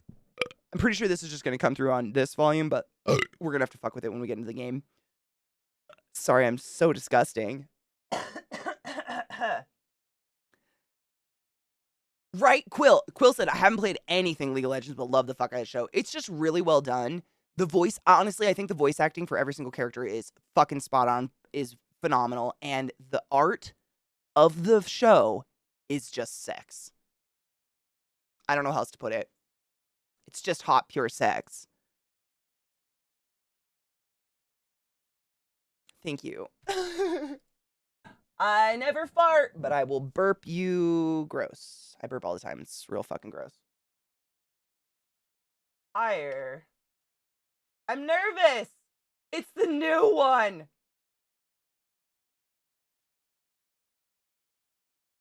I'm nervous, but I'm excited. Some champions in League are so deep and amazing. I love that they can create such amazing art and stories in a game with such a toxic community. I know it's pretty wild. And that's honestly the reason I've never like even considered playing League of Legends is I know the community. I know people who have played for years and years and say the community is fucking poison. Don't go there. It burns us.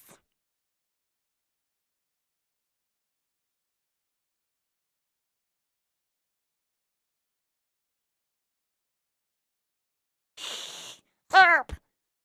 Help! It burns. All right, we're better. Oh, Lord's on a dick. Were controllers as heavy when we were kids? No, definitely not. No, I don't think so.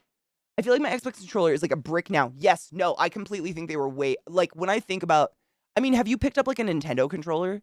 It's literally nothing. I think I have USBs that are heavier than than the original like Nintendo controller. But even like an N64 controller, they were hollow completely. Whereas this thing, this is like, and I've broken into these controllers multiple. I built Zach's I like custom built Zach's. If you ever ask him to show you, if he hasn't broken it yet, I don't know. But just saying, I've broken into these many times, like clean them out or otherwise, and I cannot figure it out other than there's literally spinning weights right here and right here that are like kind of loose, and I don't know how to say that. There's weights inside your controller, and it's what does this. You know, it like simulates the receptors in our eyes that tell us what's up and what's down, but they add a shit ton of weight because of that. That's all I can come up with because I just don't understand what else is adding weight to this because the shell is nothing. It's got like a circuit board or two inside that are like nothing, like ounces. That's it. Is those. There's two of these just fucking like they're gyros. Is that what they're called? All the wireless controllers are heavier because of the batteries. Oh no shit, that's probably it too. I never use wireless because it just is not reliable, and I never remember and then it dies. There's a little G. Glitter is the herpes of the universe. Well, Jasmine, so here's the thing. I built it, I think it was like 2 Christmases ago I built it for him. And I mean, I didn't like I didn't sit here and like solder a circuit board or anything. I just got all the pieces and did custom faceplates and like buttons and stuff like that. So it's like his, Ezekiel colors. But here was my theory. I was like, so he doesn't have uncontrollable anger. It just feels really good to destroy something when you're angry. But if the thing that you suddenly are holding in your hand when you're angry was custom built by your loved one, maybe you won't destroy it. And I don't think he has. I think he's just straight up destroyed other things instead. I think it's survived. I think my theory worked. Maybe it's the rumble motors? They're 2 like circular, just aluminum weights that are like on a toggle that are in the handles of it. And I assumed they have something to do with this, like the directional shit, because there's nothing else in these that would do that. There's just circuit boards. That's it. Yeah. I.e. glass desks, mice, keyboards, monitors, etc. But this has worked. I actually tried making him a custom keyboard too, but I'm not shitting you. This was over 2 years ago, and I'm still waiting on like 3 parts for that keyboard. If you guys remember the Christmas from like 2.5 years ago, when I was telling you, I'm like, I don't know what it is. I ordered these things 6 months ago and they're not here. 2.5 years later, I still don't have them.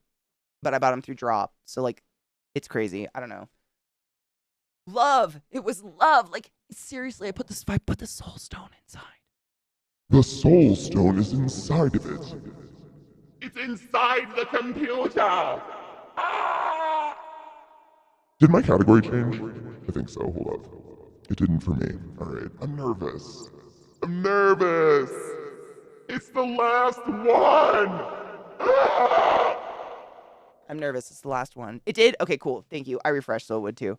If you open up an old PS2 controller, they have the same components in the handles. Is it really? So then what are they? They must be then the gyro, like the, not what I thought. They're not about this then. What does that?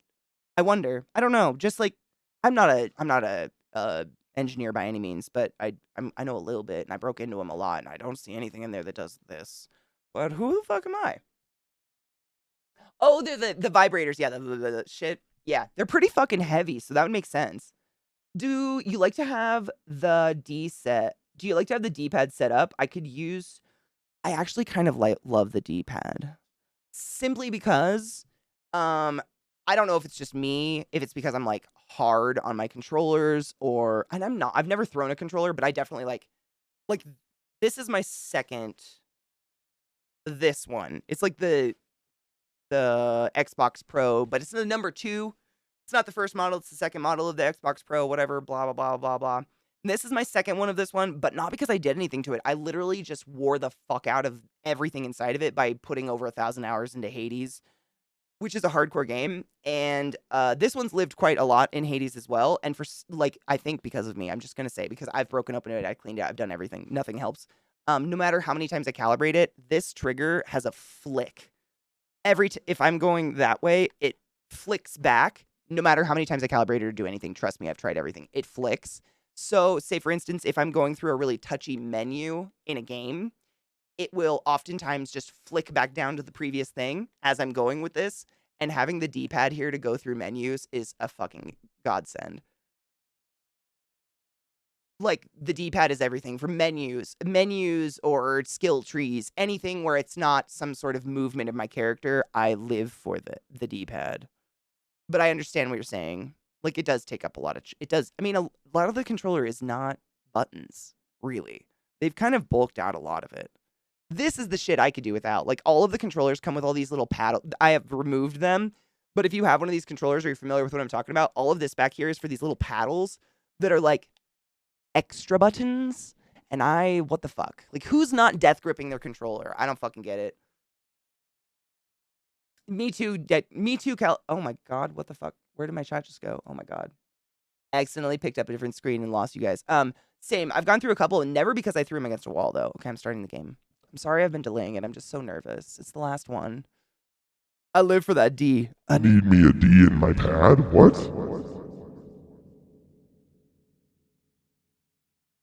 Honestly, I don't even remember what they're for anymore. It says P1, P2, P3, P4. I do not remember. I just take them off. But they're like, there's 4, so 2 little paddles that theoretically you would do like middle finger, ring finger on. And I just don't get it. Like, I have no time where I'm not like this. Like, I have forearm strength because of this shit. Xbox Elite, yeah, I have the same one, but I was thinking you have the weird edge circle instead of the traditional cross. I have, I really like this one. It just feels nice on my thumb. It's easy, and it's an easy to get down to. I don't know. I really like this one. Every time I've gotten a new controller, because I fucked them, I always put this one back on. There was glitter in it. It's the herpes of the world. Yeah, I really like that D-pad. I don't know. Maybe that would make a difference, though. I do. Oh, LV, it's crazy. Like, my hands get so insanely sweaty sometimes. Or cramped. Oh my god, when we were playing Hades on stream, which finger is it? It's one of my trigger fingers. I haven't played Hades for a few months. I can't remember which one. Which one sets off some ability? I think it's this one, my right one. I would like have to go and like pop my finger straight again. I don't know why. At least I don't do this. That's an athletic workout right there.